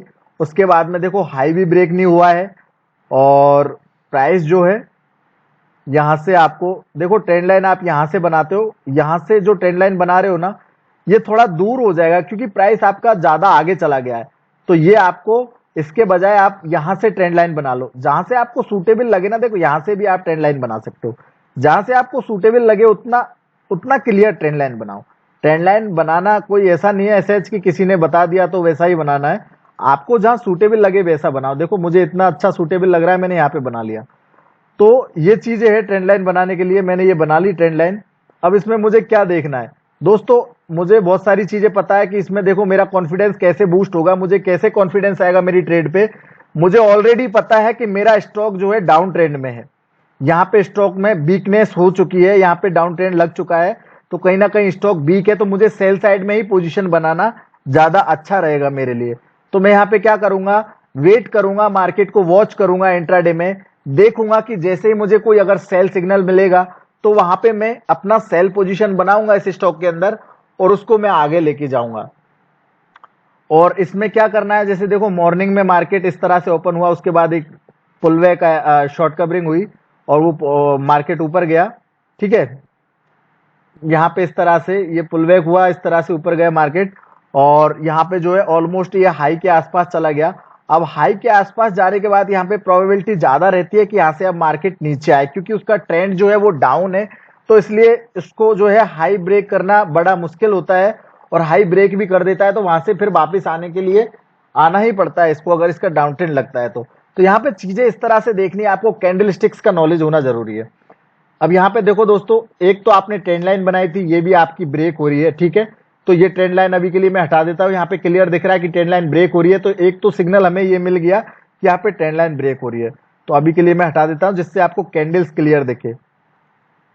देखो दोस्तों यहाँ पे आपको क्लियर दिखेगा, यहाँ पे क्लियरली एक शूटिंग स्टार कैंडल बनी है। मैंने आपको क्या बोला था अभी कुछ टाइम पहले जब हम मंथली चार्ट पे चर्चा कर रहे थे, देखो शूटिंग स्टार कैंडल अगर किसी टॉप पे बनती है ना, वो बहुत ही ज्यादा रिलायबल और बहुत ही हाई प्रोबेबिलिटी की कैंडल होती है। उसका बहुत ही हाई प्रोबेबल जो है प्रॉफिटेबल साइन होता है कि यहां से अब मार्केट टर्न हो सकता है। वरना ये बीच में इस तरह से ये कैंडल्स बनती है ना, ये मुझे इतनी रिलायबल नहीं लगती। ये शूटिंग स्टार जो बीच में बनते हैं मुझे इतने अच्छे नहीं लगते। देखो यहाँ पे भी शूटिंग स्टार है, लेकिन इसका मतलब ये मुझे इतने ज्यादा हाई प्रोबेबल नहीं लगते। तो शूटिंग स्टार यहीं पे देखना चाहिए टॉप पे ही, और हैमर हमेशा डाउन में ही देखना चाहिए। बाकी बीच में भी अगर हैमर बन रहा है तो उसका भी कंक्लूजन निकल सकता है, लेकिन कैंडल को आपको जैसे देखो ये हैमर बना, उसके बाद ब्रेकआउट कैंडल आई, दूसरी बहुत बुलिश अच्छी कैंडल बनी, मोर देन 80% ये बॉडी है इस कैंडल में। तो ये जो है एक बढ़िया साइन है कि यहाँ से एक बाइंग आ सकती है, और वो आई भी।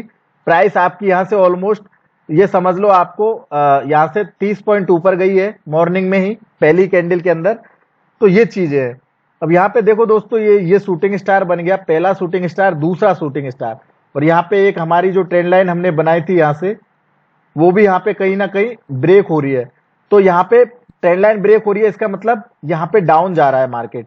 तो क्लियरली आपको यहाँ पे देखने को मिल रहा है, आपका कॉन्फिडेंस 50% तो वैसे ही बहुत ही अच्छा हो गया है। जब आपने पूरा एनालिसिस कर लिया तो 50% कॉन्फिडेंस तो आपका ऑलरेडी ही अच्छा है कि ये स्टॉक डाउन जाने की प्रोबेबिलिटी ज्यादा है। अब 50% जो बाकी का बचा हुआ है वो यहां से आ जाएगा। आपको यहाँ पे देखने को मिल गया कि ट्रेंड लाइन मेरी ब्रेक हो रही है। मैं प्योर प्राइस एक्शन बता रहा हूं अभी आपको, यहाँ पे कोई भी इंडिकेटर मैंने लगाया नहीं है, प्योर प्राइस एक्शन मैंने आपको बताया है। और मार्केट में प्राइस एक्शन ही सबसे बड़ी चीज है, इसके बाद में है सब कुछ। इंडिकेटर वगैरह इसको फॉलो करते हैं, ना कि ये इंडिकेटर्स को फॉलो करती है। इंडिकेटर्स जो है वो लैगिंग होते हैं, प्राइस आगे चली जाती है, उसके बाद इंडिकेटर चलते हैं।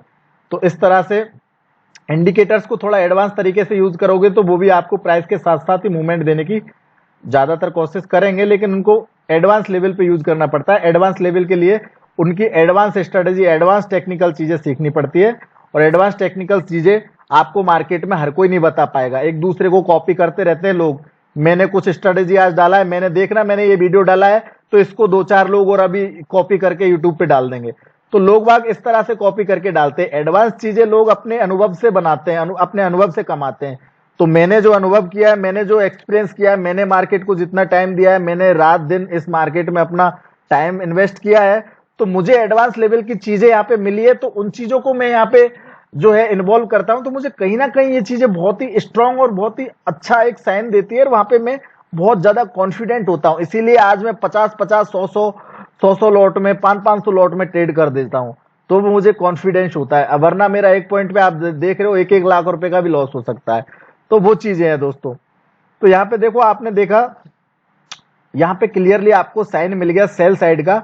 अब थर्ड कैंडल जो है, इसने एक और हमारी जो ट्रेंड लाइन बन रही थी ये भी ब्रेक कर दी है। तो क्लियरली दोस्तों यहाँ पे आपको पता चल गया कि अब मार्केट आपका सेल होने वाला है। मैं 5 मिनट का टाइम फ्रेम देख रहा हूं अभी, और ये इंट्राडे का है, ठीक है। इसको आप 5 मिनट के बजाय आप चाहो तो 1 मिनट भी देख सकते हो, जो आपको सूटेबल लगे।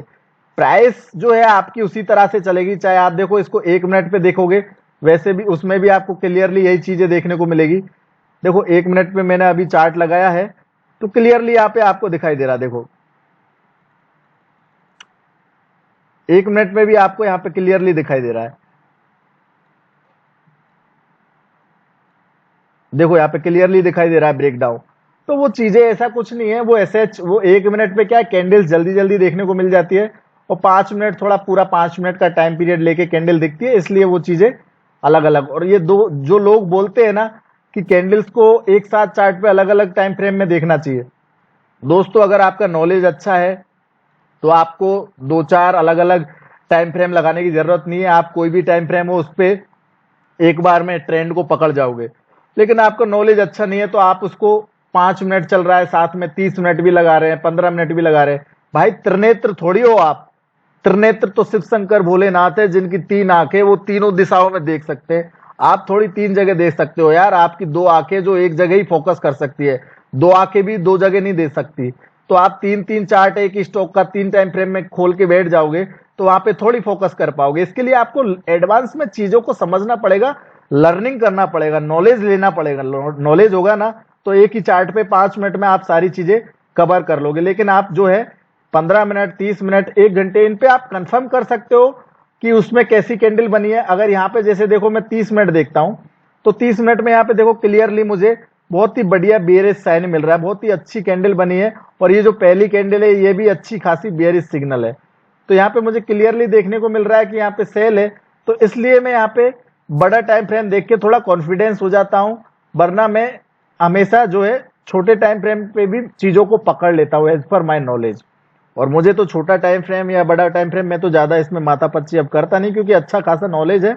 बाकी मैं डेली कुछ ना कुछ नया सीखता हूँ मार्केट से, क्योंकि मैं 100% नॉलेजेबल पर्सन नहीं हूँ। 100% इस मार्केट में कोई भी इंसान नॉलेजेबल नहीं है। मार्केट में रोज नई चीजें बनती है, रोज लोग नई नई चीजें सीखते हैं। तो दोस्तों यहाँ से आपको सेल करना था ये स्टॉक, और स्टॉप लॉस आपका जो है आपको यहाँ नहीं रखना था। स्टॉप लॉस आपको हमेशा स्टॉप लॉस इस हाई के, जैसे आपने एंट्री यहाँ से लिया है तो प्रीवियस जो लो है इसके प्रीवियस, सॉरी यहाँ पे आपने एंट्री लिया है सेल साइड का, तो ये जो प्रीवियस इसका हाई है, जो हाई बना के आया है, इसके प्रीवियस हाई पे आपको स्टॉप लॉस रखना है। यहाँ पे प्रीवियस हाई है, इसके ऊपर आप स्टॉप लॉस रखेंगे। और टारगेट आपका पहला टारगेट कहीं यहाँ बॉटम के आसपास बुकिंग आना चाहिए। और यहाँ पे दूसरा टारगेट अगर आप एक्सटेंड करते तो आपको आगे ट्रेंड को आगे तक ले जाना है। जैसे देखो यहाँ पे ट्रेंड आपका एक पैरेलल चैनल में जा रहा था, तो इस तरह से ये मार्केट नीचे जा रहा था, तो आपने इसको देखा कि चैनल में जा रहा है बढ़िया से, यहाँ तक आया आपका ट्रेंड। यहाँ पे ऑलमोस्ट आपको बहुत ज्यादा बड़ा मुनाफा हो गया। अब ऑलमोस्ट जब नीचे चला गया तो यहाँ पे आप इसको और भी ज्यादा एक्सटेंड कर सकते हो इस तरह से। यहाँ पे देखना पड़ेगा आपको, कैंडल स्टिक पैटर्न भी बना है यहाँ पे बहुत अच्छा। और उसके बाद में जैसे आपका ये जो चैनल है ये यहाँ पे ब्रेक हुआ तो उसके बाद में प्राइस आपकी थोड़ी सी ऊपर गई। देखो यहाँ पे प्राइस ऊपर गई तो ऑलमोस्ट आपकी यहाँ पे चली गई जहाँ पे आपका पहला रेजिस्टेंस था या पहला सॉरी आपका टारगेट था। तो यहाँ पे देखो आपको यहाँ पे क्लियरली देखने को मिल रहा है प्राइस यहाँ पे एक बार रुकी, यहाँ पे एक हैमर कैंडल बनाया, ये भी एक परफेक्ट हैमर कैंडल है, बिल्कुल परफेक्ट हैमर है। तो यहाँ पे हैमर का हाई नहीं ब्रेक हुआ, यहाँ पे सस्टेन नहीं किया प्राइस ने इसलिए और नीचे चला गया। तो हैमर कैंडल बनने का मतलब ये नहीं कि प्राइस ऊपर जाएगी। यहाँ पे हैमर कैंडल बनने के बाद में मैंने अभी आपको रिसेंटली एग्जांपल दिया है कि इस तरह से एक बुलिश कैंडल बनना चाहिए और उसके बाद प्राइस ऊपर सस्टेन करना चाहिए, वो एक अच्छा साइन होता है। यहाँ पे हैमर कैंडल बनने के बाद में अगर प्राइस ऊपर सस्टेन नहीं करेगी तो वहां पे वो काम नहीं करेगा दोस्तों। तो यहाँ पे ये चीजें है, यहाँ पे पियर्सिंग लाइन पैटर्न भी बना है और यहाँ पे दोस्तों आपको रेजिस्टेंस बना था क्योंकि यहाँ पे प्राइस हैमर कैंडल बनने के बाद में भी प्राइस ऊपर नहीं गई तो इसलिए यहाँ पे देखो रेजिस्टेंस बना ऑलमोस्ट। क्योंकि यहाँ पे क्या हुआ था, देखो बायर्स एक्टिव हो गए थे, यहाँ पे बायर्स एक्टिव हो गए थे मतलब कि जिन्होंने सेलिंग किया था उन्होंने यहाँ पे प्रॉफिट बुकिंग करना स्टार्ट हो गया था तो इसलिए बायर्स इसको ऊपर लेके गए प्राइस को। लेकिन यहाँ पे फ्रेश बायर्स नहीं थे तो वो लोग यहाँ पे इसको ऊपर नहीं ले जा पाए क्योंकि यहाँ पे जो है ऑलरेडी सेलर्स थे तो सेलर्स ने यहाँ पे प्रॉफिट बुकिंग किया। अब नए बायर्स जो होते हैं ना, जो नए बायर्स यहाँ पे बाइंग करते हैं रिटेलर्स, वो यहाँ पे नहीं थे तो इस तरह से वापस मार्केट की प्राइस नीचे आई। अगर यहाँ से ब्रेकआउट हुआ है तो पहला यहीं पे जाता है, उसके बाद में इस रेजिस्टेंस तक जाने की कोशिश करता है। तो यहाँ पे दोस्तों ये चीज है, देखो मैंने आपको बहुत गहराई से बहुत चीजों को एकदम क्लियरली समझाने की कोशिश की है। उसके बाद में भी अगर आपको चीजें अंडरस्टैंड नहीं होती है तो दोस्तों आपको प्रैक्टिस करना पड़ेगा। आप इन चीजों पे प्रैक्टिस करो, आप प्रैक्टिस करोगे तो डेफिनेटली आपको जो चीजें क्लियर दिखना शुरू हो जाएंगी और मार्केट में क्लियरली अगर कोई चीजें दिखना शुरू हो रही है तो वहां पे आपको बहुत ही अच्छा मुनाफा हो सकता है, मार्केट के अंदर आप अच्छा पैसा कमा सकते हो। तो यहाँ पे देखो क्लियरली है, आपका स्टॉप लॉस यहाँ पे था, एंट्री यहाँ पे थी और टारगेट मैंने आपको बताया पहला टारगेट इधर रखना है। अगर प्राइस और ज्यादा सपोर्ट करती है तो और आगे तक प्राइस लेके जानी है अगर आप इंट्राडे ट्रेड कर रहे हो तो। और एक लॉन्ग टर्म या आप वीकली या मंथली ट्रेड कर रहे हो तो वो एक अलग चीज होती है। जो लोग आपको प्रॉफिट बताते हैं ना पोजिशनल ट्रेड्स में कि मेरे को 8 लाख का प्रॉफिट चल रहा है, 10 लाख का प्रॉफिट चल रहा है, मतलब वो क्या है कि होल्ड करके रखते हैं 15 दिन 20 दिन, तो वो इसी तरह से होल्ड करते हैं दोस्तों। यहाँ पे सेल करके बैठ गए और उसके बाद में जितनी क्वांटिटी लोगे उतना ही लॉस प्रॉफिट होगा। तो यहाँ से होल्ड करके बैठ गए, अब प्राइस को तो नीचे आना ही है, क्लियर ही है यहाँ पे। तो प्राइस जब नीचे आई तो यहाँ पे उन्होंने चल रहा है उनका तो प्रॉफिट, अब नीचे जाके जब उनको लगेगा कि यहाँ पे एक डिमांड जोन है कहीं पे भी तो वहां पे वो अपना प्रॉफिट बुकिंग कर लेंगे। जैसे कि इंट्राडे में मुझे लगा कि यहाँ पे मेरा एक डिमांड एरिया है, एक सपोर्ट है, तो मैंने यहाँ पे अपना इंट्राडे का प्रॉफिट बुक कर लिया। तो इस तरह से इसमें ट्रेडिंग होता है दोस्तों। और यहाँ पे जो है अब चाहो तो आप अपनी स्ट्रेटेजी भी यहाँ पे यूज कर सकते हो। जैसे देखो मैंने जो स्ट्रेटेजी आपको दिया है, सुपर क्रॉस दिया है, इसको आप देख सकते हो। देखो एज पर सुपर क्रॉस यहाँ पे आपको सेल सिग्नल कहाँ पे मिला, हमारी स्टडी के अकॉर्डिंग कहाँ मिला, और एज पर सुपर ट्रेंड कहाँ, ये सुपर क्रॉस कहाँ मिला। तो देखो मैं आपको लेके चलता हूँ आज का चार्ट, आज का इंट्राडे का चार्ट ये रहा। तो यहाँ पे देखो दोस्तों जो मैंने जो चीजें डेवलप की है, मैं जिस तरह से इनको ट्रेड कर रहा हूं, अब इसको लोग कॉपी करना शुरू कर देंगे। कोई भी पहले यूज नहीं करता था 4.70 5.70, आज हर कोई 5.70 4.70 लगाना शुरू कर देगा, देख लेना आप, क्योंकि मैंने ये चीजें यहाँ पे ओपन की है। बाकी देखो यहाँ पे क्या है, देखो हमारी प्राइस एक्शन के अकॉर्डिंग हमें यहाँ पे सेल सिग्नल था और यहाँ पे जाके हमारे इंडिकेटर ने भी हमको सेल सिग्नल दे दिया है। तो प्राइस एक्शन ने हमें पहले ही बता दिया, इंडिकेटर ने हमें थोड़ा लेट बताया, और यहाँ पे देखो ये क्रॉसओवर हुआ, उसके बाद प्राइस बढ़िया अच्छी खासी नीचे गई। तो दोस्तों आपको प्राइस एक्शन बोल रहा है सेल करो, आपको कैंडल स्टिक बोल रही है सेल करो, आपको यहाँ पे देखो यहाँ पे 5 मिनट में भी शूटिंग, 1 मिनट में भी शूटिंग स्टार बना है यहाँ पे, और उसके बाद एक हैंगिंग मैन कैंडल, उसके बाद बेयरिश कैंडल, इट मीन्स कि यहाँ पे मार्केट नीचे जाएगा। और यहाँ पे इंडिकेटर्स भी आपको बोल रहे हैं सेल करो। तो इतनी सारी चीजें आपको बोल रही है सेल करो, और आपका फंडामेंटली जो नॉलेज है, मतलब कि फंडामेंटल इतना ज्यादा हमने देखा नहीं इस स्टॉक के बारे में, इसका क्या परफॉर्मेंस है, क्या इसकी बैलेंस शीट है, क्या ये कंपनी करती है, वो हमने कुछ नहीं देखा। हमने सिर्फ टेक्निकल पैरामीटर ही देखे। लेकिन जो बड़े इन्वेस्टर देखते हैं वो बड़े बड़े हमने टेक्निकल पैरामीटर देखे, तो वहां पे हमें सेल नजर आ रहा था, कहीं ना कहीं वीकनेस थी, और छोटे पैरामीटर्स में भी वीकनेस है। और जब प्राइस एक्शन सब कुछ अब आपको सेल बता रहा है, तो दोस्तों यहाँ पे यार आपको कॉन्फिडेंस कैसे नहीं आएगा ट्रेड करने में, ऑटोमेटिकली कॉन्फिडेंस आएगा। तो इस तरह से दोस्तों कॉन्फिडेंस आता है। आप मुझसे पूछते हैं कि सर आपका इतना बड़ा कॉन्फिडेंस कैसे आपका बूस्ट होता है, आप इतने बड़े बड़े ट्रेड कैसे लेते हो, आप इतना कॉन्फिडेंस कहाँ से लाते हो? तो दोस्तों यहाँ से मैं कॉन्फिडेंस लेके आता हूँ, यहाँ पे मुझे कॉन्फिडेंस आता है और यहाँ पे मैं आंख बंद करके भी इसको सेल कर सकता हूँ, क्योंकि यहाँ पे मुझे पता है, स्टॉक की स्ट्रक्चर पता है कि यहाँ पे कहीं ना कहीं स्टॉक में वीकनेस है। तो क्लियरली यहाँ पे मुझे सेल नजर आ रहा है और मैं यहाँ पे सेल कर चुका हूँ।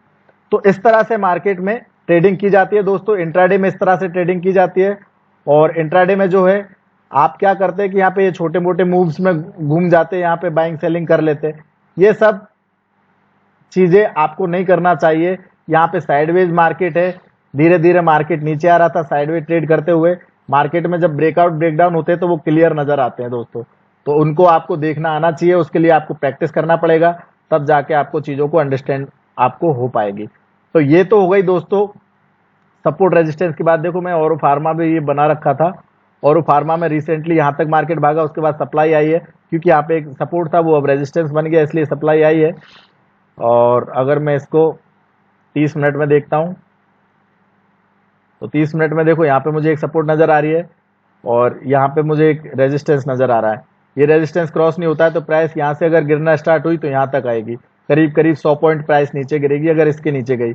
ये प्राइस है 600 रुपये, 605 रुपये। 605 के नीचे अगर ये प्राइस रहती है तो ये 525 रुपये तक गिरने की प्रोबेबिलिटी है। अदरवाइज 650 के ऊपर प्राइस निकलती है तो फिर से ऊपर चला जाएगा, एक बुल फ्लैग का पैटर्न बन जाएगा इसमें। तो इस तरह से ये चीजें बनती है। तो दोस्तों इस तरह से तो होता है इसमें ट्रेड। ये है अपना प्राइस एक्शन और सपोर्ट रेजिस्टेंस और डिमांड सप्लाई, एंट्री एग्जिट कैसे करते हैं, इंट्राडे में पोजिशनल ट्रेड, इंट्राडे ट्रेड कैसे करते हैं, वो इसमें आपको उम्मीद करता हूँ अच्छे से समझ में आया होगा। इसके साथ साथ मैं आपको थोड़ा सा और नॉलेज दे देता हूँ, वो भी आपके लिए इंपॉर्टेंस है, तो वो भी आप देख लीजिए।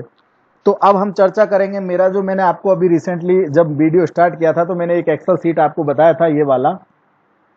ये दोस्तों मैंने डेवलप किया है, मुझे यहाँ पे ये बहुत ही अच्छा लगा और मैं अभी एक सॉफ्टवेयर बना रहा हूँ जो ऑटोमेटेड होगा, जिसमें ऑटोमेटिक स्टॉक सिलेक्शन होगा, ऑटोमेटिक स्टॉक आएंगे जो बिल्कुल सेलेक्ट होके आएंगे इंट्राडे में, जो बाय सेल के स्टॉक होंगे, और वहां पे आपको बाय सेल के ऑटोमेटेड जो है एंट्री एग्जिट लेवल आएंगे, स्टॉप लॉस, सब कुछ उसमें ऑटोमेटिक होगा, एल्गो ट्रेडिंग की तरह होगा। बस ट्रेडिंग आपको उसमें ऑटोमेटिक नहीं होगा, ट्रेडिंग आपको आपके अकाउंट में करना है, बाकी वहां से आपको ऑटोमेटिकली लेवल मिलेंगे और बढ़िया स्टॉक उसमें निकल के आएगा और बढ़िया स्टॉक में ऑटोमेटिकली जो है लेवल्स आएंगे। तो ये सारी चीजें इस पे मैं काम कर रहा हूं अभी, इसलिए मैं थोड़ा बिजी भी रहता हूं।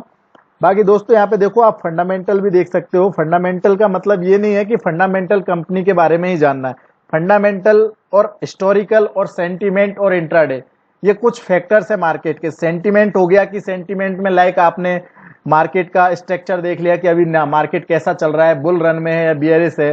निफ्टी अभी बुल चल रहा था जैसे, और जो आउट ऑफ इंडिया जो विदेशी मार्केट है वो कैसे चल रहे हैं, ये सेंटीमेंट्स हो गए और कोई ऐसा कोई खराब न्यूज तो नहीं है। और हिस्टोरिकल का मतलब है कि हिस्टोरिकल इसको बोलते हैं दोस्तों, हिस्टोरिकल इसको बोलते हैं, देखो डेली चार्ट में आपको बताता हूं, हिस्टोरिकल इसको बोलते हैं history also repeat in this market. ये एक यहाँ पे एक लाइन है मार्केट के अंदर, ये बहुत ही बड़ी लाइन है, इसको याद रखना। हिस्ट्री हमेशा रिपीट होती है स्टॉक मार्केट के अंदर। हिस्ट्री जो प्रीवियस हिस्ट्री थी स्टॉक की, यहाँ पे एक प्रीवियस हिस्ट्री थी, तो वो स्टॉक दोबारा से जरूर दोहराता है दोस्तों। तो हिस्ट्री आल्सो रिपीट होती है मार्केट के अंदर, वही चीज है। तो आपको हिस्टोरिकल ट्रेंड भी देखना चाहिए, हिस्टोरिकल मूव्स भी जाननी चाहिए।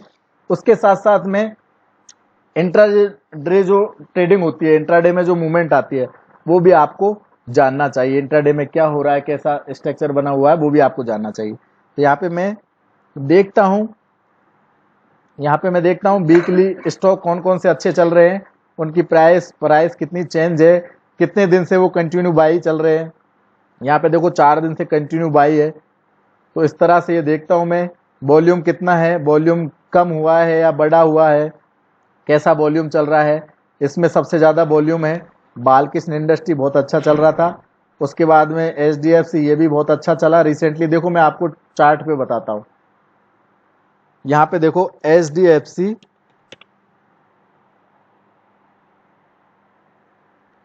डेली चार्ट बताता हूं मैं आपको, ये सारी मैं हटा देता हूं अभी, जो मैंने लगा रखी है। यहाँ पे देखो कितना अच्छा वॉल्यूम था, क्लियर कट, बहुत ही अच्छा स्टॉक जो है कंटिन्यू ऊपर जा रहा है। एक वीक में कितना अच्छा चला है ये। तो ये जो है देखो पूरे वीक में अच्छा खासा चला है, करीब करीब 1585 रुपये का लो है, हाई है 1927 रुपये का। इसने करीब करीब 300 से 400 पॉइंट का मूवमेंट दिया है। तो दोस्तों इस तरह से मैं स्टॉक देखता हूं यहाँ पे, और इसी तरह से वीकली लूजर देखता हूं। यहाँ पे पार्टिकुलर सेक्टर देखता हूं, सेक्टर जैसे कि अभी फिलहाल में निफ्टी मेटल अच्छा बना हुआ है, निफ्टी एनर्जी अच्छा बना हुआ है। तो मैं यहाँ पे जाके देखूंगा निफ्टी मेटल, ये मेटल्स आ गया। तो यहाँ पे मेटल्स में मुझे जाके देखना है कौन सा मेटल, मेटल सेक्टर के अंदर यहाँ पे मैं जाके सेलेक्ट करूंगा। यहाँ पे मैं एनएससी इंडेक्स सेलेक्ट करूंगा, ऊपर देखो एनएससी इंडेक्स, तो यहाँ पे सारे इंडेक्स आ गए। उसके बाद इंडेक्स में देखा कि मेटल, कौन सा मेटल अच्छा चल रहा है, तो यहाँ पे मैंने जाके मेटल सेलेक्ट किया। तो यहाँ पे मुझे मेटल वाले स्टॉक मिल गए, मेटल सेक्टर में जितने स्टॉक होंगे वो यहाँ पे आ जाएंगे। तो मेटल सेक्टर में कौन सा स्टॉक अच्छा चल रहा है, जैसे वेदांता बहुत अच्छा चल रहा था रिसेंटली, हिंडाल्को अच्छा चल रहा था। अब चार्ट पे जाके देखूंगा कि वेदांता कैसा चल रहा है। तो देखो यहाँ पे जाके देखोगे वेदांता देखो वीकली भी बुलिश है, यहाँ पे डेली चार्ट जाके देखते तो डेली चार्ट में भी बुलिश है और बहुत बढ़िया चल रहा है। इसी साथ में हिंडाल्को है, ये हिंडाल्को है, देखो हिंडाल्को वीकली में भी बहुत ही अच्छा चल रहा है और डेली चार्ट में भी अच्छा चल रहा है, ये देखो। तो ये जो है ना, यहाँ पे मुझे स्टॉक सिलेक्शन करना के लिए बहुत अच्छा रहता है। और यहाँ पे मैं देख लेता हूँ क्या पैटर्न बन रहा है। अब जैसे यहाँ पे देखो एक पैटर्न बन रहा है, मैं आपको, ये एक नया पैटर्न है, आप पहली बार सुन रहे होंगे शायद इसको, काफी जो नए ट्रेडर है वो पहली बार सुन रहे होंगे, पुराने लोग जानते हैं। यहाँ पे देखो, यहाँ पे जो पैटर्न है ये एक कप एंड हैंडल पैटर्न है, मतलब ये एक कप बन गया, उसका ये हैंडल बन गया। तो ये कप एंड हैंडल पैटर्न है, इसका यहाँ पे ब्रेकआउट हो रहा है, तो प्राइस यहाँ से ऊपर जा सकती है दोस्तों, अगर इसके ऊपर ऊपर सस्टेन करेगी प्राइस। अब इसका रिसेंट जो सपोर्ट बनता है वो ये बनता है, मतलब कि ये इसका स्टॉप लॉस है, इस कैंडल का लो, ये जो कैंडल है इसका लो इसका स्टॉप लॉस है। अगर इसके नीचे प्राइस जाएगी तो ही ये और नीचे जा सकता है बॉटम में, अदरवाइज यहाँ से मार्केट ऊपर जा सकता है और करीब करीब ये यहाँ तक जा सकता है। पहला टारगेट यहाँ पे रहेगा, दूसरा टारगेट यहाँ पे रहेगा और तीसरा टारगेट जो है यहाँ पे रहेगा दोस्तों। तो इस तरह से प्राइस इसकी मूव करती है। तो ये चीजें हैं दोस्तों इसमें, तो इस तरह से आपको ये देखना पड़ेगा, ठीक है। तो ये इस तरह से पैटर्न्स बनते हैं, तो ये चीजें आपको देखनी पड़ेंगी यहाँ पे, और इस तरह से आप इनको देख सकते हैं। तो इस तरह से मेरे ये, और इसमें देखो एक एडवांस चीज और है दोस्तों, मैं आपको बता देता हूँ। वीडियो थोड़ा लंबा हो गया दोस्तों, मैं माफी चाहता हूँ, लेकिन मैंने आपको चीजें इतनी गहराई से बताई है, उसके लिए थोड़ा वीडियो लंबा होना लाजमी था। आपको उसको आपको कुछ ना कुछ सीखने को मिला होगा, मैं उम्मीद करता हूं। तो यही मेरा मोटिव था। बाकी देखो YouTube पे 2-2 5-5 मिनट के वीडियो काफी बनाते, मैं भी बना सकता हूं 5 मिनट में पूरा स्ट्रक्चर आपको बता सकता हूं, लेकिन दोस्तों 5 मिनट में सब कुछ बताने से कुछ नहीं होता जब आपको समझ में नहीं आया चीजों को। तो यहाँ पे मैंने अच्छे से बताया, इसलिए आपको थोड़ा टाइम लगा। यहाँ पे देखो मैं आपको निफ्टी को ट्रेड करना सिखाता हूँ, निफ्टी कैसे ट्रेड करता हूँ मैं, मेरी एक्सेल सीट निफ्टी में कैसे काम करती है। हालांकि ये मेरी शेयरिंग सीट है, मेरी मास्टर सीट दूसरी है। निफ्टी 50 में लगा लूंगा, निफ्टी 60 लगा दिया मैंने, निफ्टी 50 इंडेक्स ही आ गया, ठीक है। मैं इंट्राडे लगा लेता हूँ, 5 मिनट लगा लेता हूँ, मुझे इंट्राडे में ट्रेड करना है। इंट्राडे में कैसे ट्रेड करते हैं निफ्टी 50 को, ये मेरी शेयरिंग सीट है, देखो यहाँ पे मेरा नाम लिखा हुआ रिंकेश मीना और नंबर भी है। शेयरिंग सीट है मेरी, मास्टर सीट दूसरी है, उसमें इससे भी ज्यादा फीचर्स है। ये जितनी भी चीजें बताई है ना इनसे भी ज्यादा है। यहाँ पे देखो एडवांस ऑप्शन चेन है, इसमें बहुत सारी चीजें मिलती है कि बैंक निफ्टी है, बैंक निफ्टी का आज कहाँ पे ओपन इंटरेस्ट ज्यादा था, अभी जैसे मई में यहाँ पे देखो मई का आ रहा है तो 23,000 पे इसमें कॉल की स्ट्राइक प्राइस है, यहाँ पे ज्यादा ओपन इंटरेस्ट है और 18,000 पे सपोर्ट है। तो सपोर्ट इसकी कहाँ है, मेजर 18,000 और 23,000 इसका रेजिस्टेंस है। तो ज्यादा से ज्यादा कहाँ तक जा सकता है, 23,000 तक जा सकता है, अगर नीचे आया तो 18,000 तक आ सकता है। ये चीज इसमें आगे आपको बहुत सारी चीजें मिलती है, इसका बहुत बड़ा एक्सप्लेनेशन है, वो मैं किसी दिन पार्टिकुलर बताऊंगा। लेकिन देखो निफ्टी को कैसे ट्रेड करते हैं मैं आपको बता देता हूँ। एक्यूरेट लेवल, एकदम एक्यूरेट, मजा आ जाएगा आपको, कुछ नहीं देखना, चार्ट भी देखने की जरूरत नहीं है, यहाँ पे सिर्फ हाई लो डालना है। आपने मार्केट देखा मॉर्निंग में ऊपर गया, यहाँ पे जाके मार्केट कहीं रुका, तो ये इस कैंडल का हाई क्या है, यहाँ पे हाई दिखेगा आपको, देखना दोस्तों, इस कैंडल का हाई है 9859, यहाँ पे आपने डाल दिया 9859, मैंने ऑलरेडी डाल रखा था, हालांकि मैंने यहाँ पे कैलकुलेट किया था पहले, यहाँ पे आप डालोगे, यहाँ पे देखो कुछ भी आप डालोगे वही कैलकुलेट हो जाएगा, यहाँ पे ऑटोमेटिकली लेवल चेंज होंगे। देखो जैसे मैं यहाँ पे इंटर करूंगा, यहाँ पे लेवल चेंज हो जाएंगे। यहाँ पे मैं दोबारा से प्राइस चेंज करूंगा, 9859 मेरी प्राइस है, तो यहाँ पे लेवल चेंज हो जाएंगे। देखो लेवल चेंज हो गए। तो यहाँ पे जो है बाय डिफॉल्ट लेवल आता है सेल का, और टारगेट भी आता है इसमें। स्टॉप लॉस यहाँ पे जो है ये मुझे ज्यादा बड़ा लगता है, तो मैं स्टॉप लॉस ये नहीं लगाता हूँ। स्टॉप लॉस के लिए मैं यहाँ पे कुछ और चीजें चेंज करता हूँ। जैसे देखो यहाँ पे लो बना, तो यहाँ पे जैसे देखो अब मेरा सेल लेवल क्या है, 9809, ये मेरा सेल का लेवल है, ये प्राइस है। तो देखो यहाँ से प्राइस नीचे आई, और यहाँ पे प्राइस नीचे आई, हाँ 9809, 9809 की तो प्राइस आई नहीं है दोस्तों। यहाँ पे लो बना है 9821, देखो यहाँ पे आपको लो दिखेगा 9821 का, यहाँ पे लो बना, तो यहाँ पे मेरा सेल लेवल एक्टिव ही नहीं हुआ दोस्तों। अब फिर से मैं दोबारा से ऊपर गया, इसमें रिवर्सल्स पे ट्रेड करते हैं हम। तो यहाँ पे देखो फिर से मेरा एक हाई बना, उस हाई का जो हाई है उसकी प्राइस है, यहाँ पे प्राइस दिखेगी आपको, यहाँ पे भी देख सकते हैं, इसकी प्राइस है 9889। तो यहाँ पे आपको डालना पड़ेगा 9889, 9889। यहाँ पे आपने डाला, यहाँ पे आपके लेवल चेंज हो गए, यहाँ पे प्राइस आ गई 9839। आपको यहाँ पे क्या करना है, देखो यहाँ से आपको जैसे ही प्राइस नीचे आएगी, यहाँ पे देखो ये कैंडल बियरिश कैंडल गिरी, यहाँ पे वैसे भी आपको बहुत सारी चीजें जो देखने पे आपको मिल गया होगा कि यहाँ पे एक सेल सिग्नल बन गया है, आपके इंडिकेटर्स वगैरह सब कुछ बता रहे होंगे यहाँ पे। लेकिन यहाँ पे देखो अगर आपके पास इंडिकेटर नहीं है, चार्ट भी नहीं है, कुछ नहीं है, आपके पास ओनली प्राइस है, तो प्राइस ओनली प्राइस को कैलकुलेट करके भी आप ट्रेडिंग कर सकते हो। ये एडवांस चीजें है दोस्तों, एडवांस लेवल की चीजें, मेरे पास इससे भी एडवांस चीजें।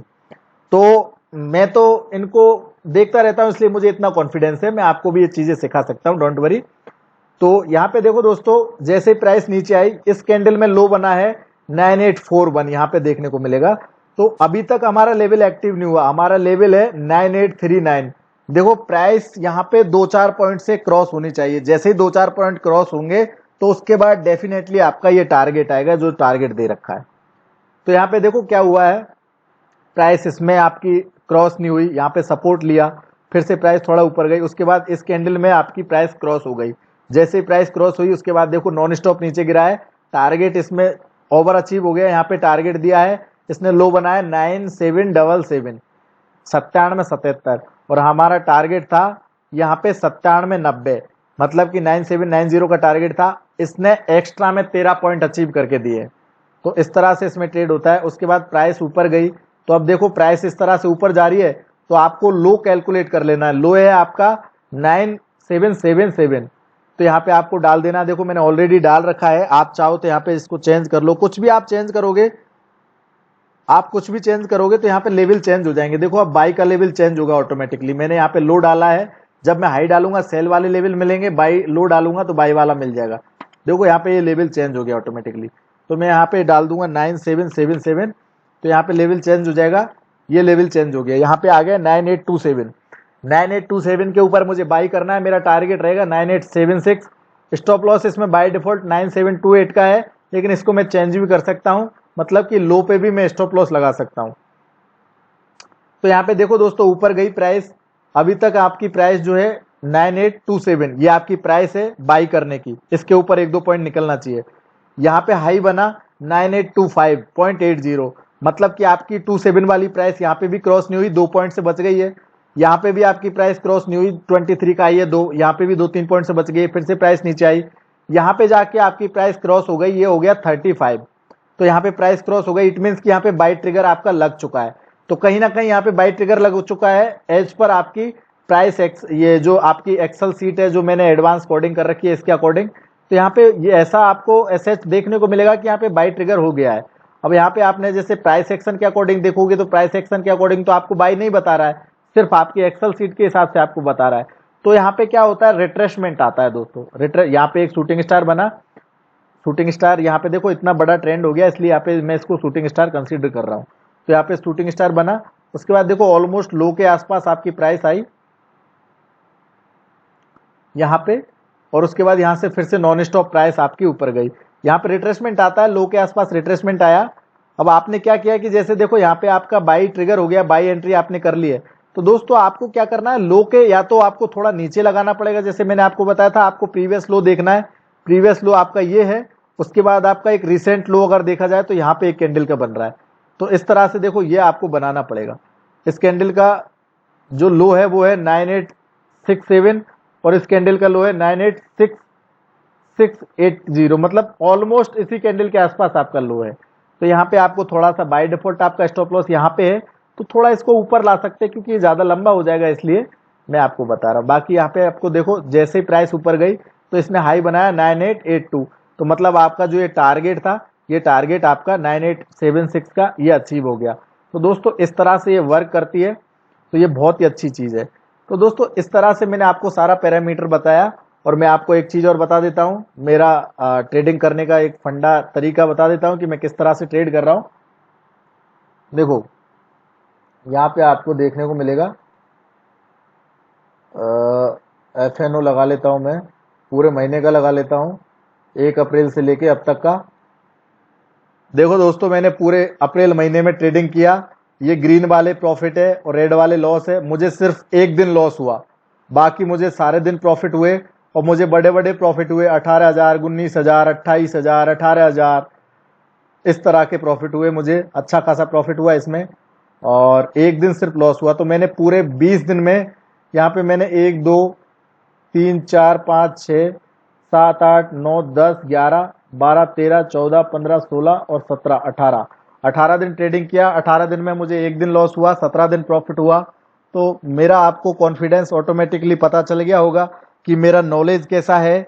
नॉलेज मेरा अच्छा है, उस हिसाब से मैं अच्छी ट्रेडिंग करता हूं, और अच्छी ट्रेडिंग के हिसाब से मैं, आप देख लो 18 दिन में मुझे एक दिन लॉस हुआ है, मतलब कि मैं 17 दिन कंटिन्यूअस प्रॉफिट में हूं। 17 दिन प्रॉफिट में हूं।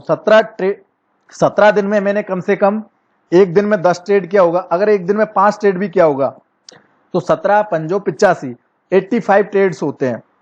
अब सोच लो आप, 85 ट्रेड के अंदर मुझे एक ट्रेड रॉन्ग है, मेरी 84 ट्रेड जो है एकदम एक्यूरेट है। तो ये मेरा एक्यूरेसी है। एक्यूरेसी आपको मैं मेरे मुंह से बोलूं कि मेरा 98% एक्यूरेसी है, 99% एक्यूरेसी है, तो ये मुझे बोलना अच्छा नहीं रहेगा। काफी लोग बोलते हैं कि मेरा 99 एक्यूरेसी है, लेकिन उनको पता ही नहीं होता कि उनका 99 एक्यूरेसी, उनका एक्यूरेसी रहता है 20% और बोलते हैं 99%। यहाँ पे आपके सामने है मेरा एक्यूरेसी क्या है, फिर भी मैं आपको 99% नहीं बोलता।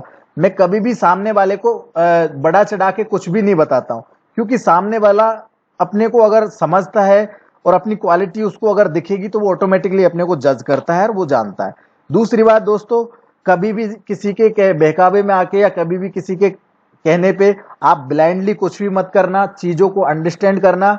ये चीज हर कोई बोलता है मार्केट में, आपको सोच कर समझ कर और उसके बाद में ट्रेडिंग कर या इन्वेस्ट कर। ये बात आप रोज सुनते होंगे, सीएनबीसी आवाज आप चैनल अगर देखते हैं तो वहां पे रोज आपको हर 2 मिनट में ये चीज बोलते हैं वो लोग कि सोच कर समझ कर इन्वेस्ट कर। तो दोस्तों पहले चीजों को सोचो समझो और उसके बाद में इन्वेस्ट करो या ट्रेडिंग करो। इन्वेस्टमेंट और ट्रेडिंग दोनों अलग अलग पार्ट है। मैंने इस वीडियो में कोशिश की है आपको दोनों को अलग अलग तरीके से दिखाने की, अलग अलग तरीके से समझाने की। तो मैं आशा करता हूं आपको इसमें बहुत कुछ सीखने को मिला होगा। आप अगर नए हैं तो आपको बहुत ही ज्यादा इसमें अच्छा खासा सीखने को मिला होगा, आपका कॉन्फिडेंस लेवल भी बूस्ट हुआ होगा। और अगर आप पुराने हैं, आप ऑलरेडी मार्केट में अच्छा नॉलेज रखते हैं, तो उम्मीद करता हूं आपको भी कुछ ना कुछ मेरा जो एक्सपीरियंस है वो आपको यहाँ पे अच्छा सीखने को मिला होगा। तो दोस्तों अगर आपको कुछ इस वीडियो के अंदर अच्छा लगा हो तो प्लीज आप मुझे कमेंट करके जरूर से बताएं। अगर आपका कोई और सजेशन है वो भी मुझे बताएं कमेंट करके, प्लस में मेरे वीडियो पे एक लाइक जरूर कर देना, क्योंकि मैंने आपके लिए इतना मेहनत किया है। तो ये आपका ही चैनल है, आपका ही, इसमें आपको एक तरह से थोड़ा सा इसमें गुरु दक्षिणा समझ के मेरा हेल्प कर दो कि मेरा एक लाइक भी कर दो, इसको शेयर भी कर दो, इस वीडियो को आपके दोस्तों में, ग्रुपों में और सपोर्ट करो, जिससे मैं आपको इन फ्यूचर अच्छी अच्छी चीजें बता सकूं। क्योंकि मुझे इंटरेस्ट वहां बनेगा जहां पे ज्यादा लोगों के लिए मैं हेल्प कर पाऊंगा, ज्यादा से ज्यादा लोगों के लिए वो चीजें बता पाऊंगा, तो कहीं ना कहीं मुझे भी एक खुशी मिलेगी। और देखो पैसा तो मैं रोज कमाता हूं, मुझे पैसे का क्या लालच यूट्यूब से। मैंने 2-3 चैनल ऐसे ही बना के उनमें काफी मेंबर्स हो गए, छोड़ दिए। मेरे को कोई पैसा कमाने का कोई लालच नहीं है यूट्यूब से। पैसा मैं डेली मार्केट से कमाता हूं, क्योंकि मार्केट में मैंने अपना कैरियर बनाया है, मार्केट को मैंने अपना प्रोफेशनल लाइफ का एक पार्ट बनाया है। मार्केट से मैं बहुत ज्यादा प्यार करता हूँ, ये समझ लो मार्केट मेरी एक तरह से धड़कन है। तो इस तरह से मैं मार्केट में ट्रेड करता हूँ, मार्केट को अच्छे से नॉलेज करता हूँ, तो मुझे बहुत अच्छा उसमें मार्केट भी मुझे रिस्पेक्ट करता है और मुझे मार्केट कहीं ना कहीं प्रॉफिट देता है, जो आपके सामने है, रिजल्ट जो है आपके सामने है दोस्तों यहाँ पे। तो इस तरह से ये सारी चीजें। तो थैंक यू सो मच दोस्तों, ये वीडियो बहुत लंबा हो गया है, आपको बहुत ज्यादा टाइम इस वीडियो में देना पड़ा, उसके लिए मैं माफी चाहता हूं। लेकिन मैं उम्मीद करता हूं आपको कुछ ना कुछ यहाँ से नया सीखने को मिला होगा। और कल मैं आपके लिए संडे को एक बैंक निफ्टी का वीडियो डालूंगा। मैं एवरी वीक एक बैंक निफ्टी का वीडियो डालता हूं, जिसमें मैं आपको बताता हूं कि आने वाले टाइम में बैंक निफ्टी कहां से कहां तक जा सकता है। तो कल मैं डालूंगा, जिसमें आपको नेक्स्ट वीक में ट्रेड करने के लिए और हेल्प हो जाएगा। थैंक यू सो मच दोस्तों, एक बार फिर से आपका शुक्रिया। और मैं आपसे अब मिलता हूं अपने नेक्स्ट वीडियो में। तब तक के लिए बढ़िया से प्रैक्टिस कीजिए, चीजों को सीखिए और सेफ रहिए, सुरक्षित रहिए, घर पे रहिए और मस्त रहिए और पैसा बनाते रहिए दोस्तों। थैंक यू दोस्तों।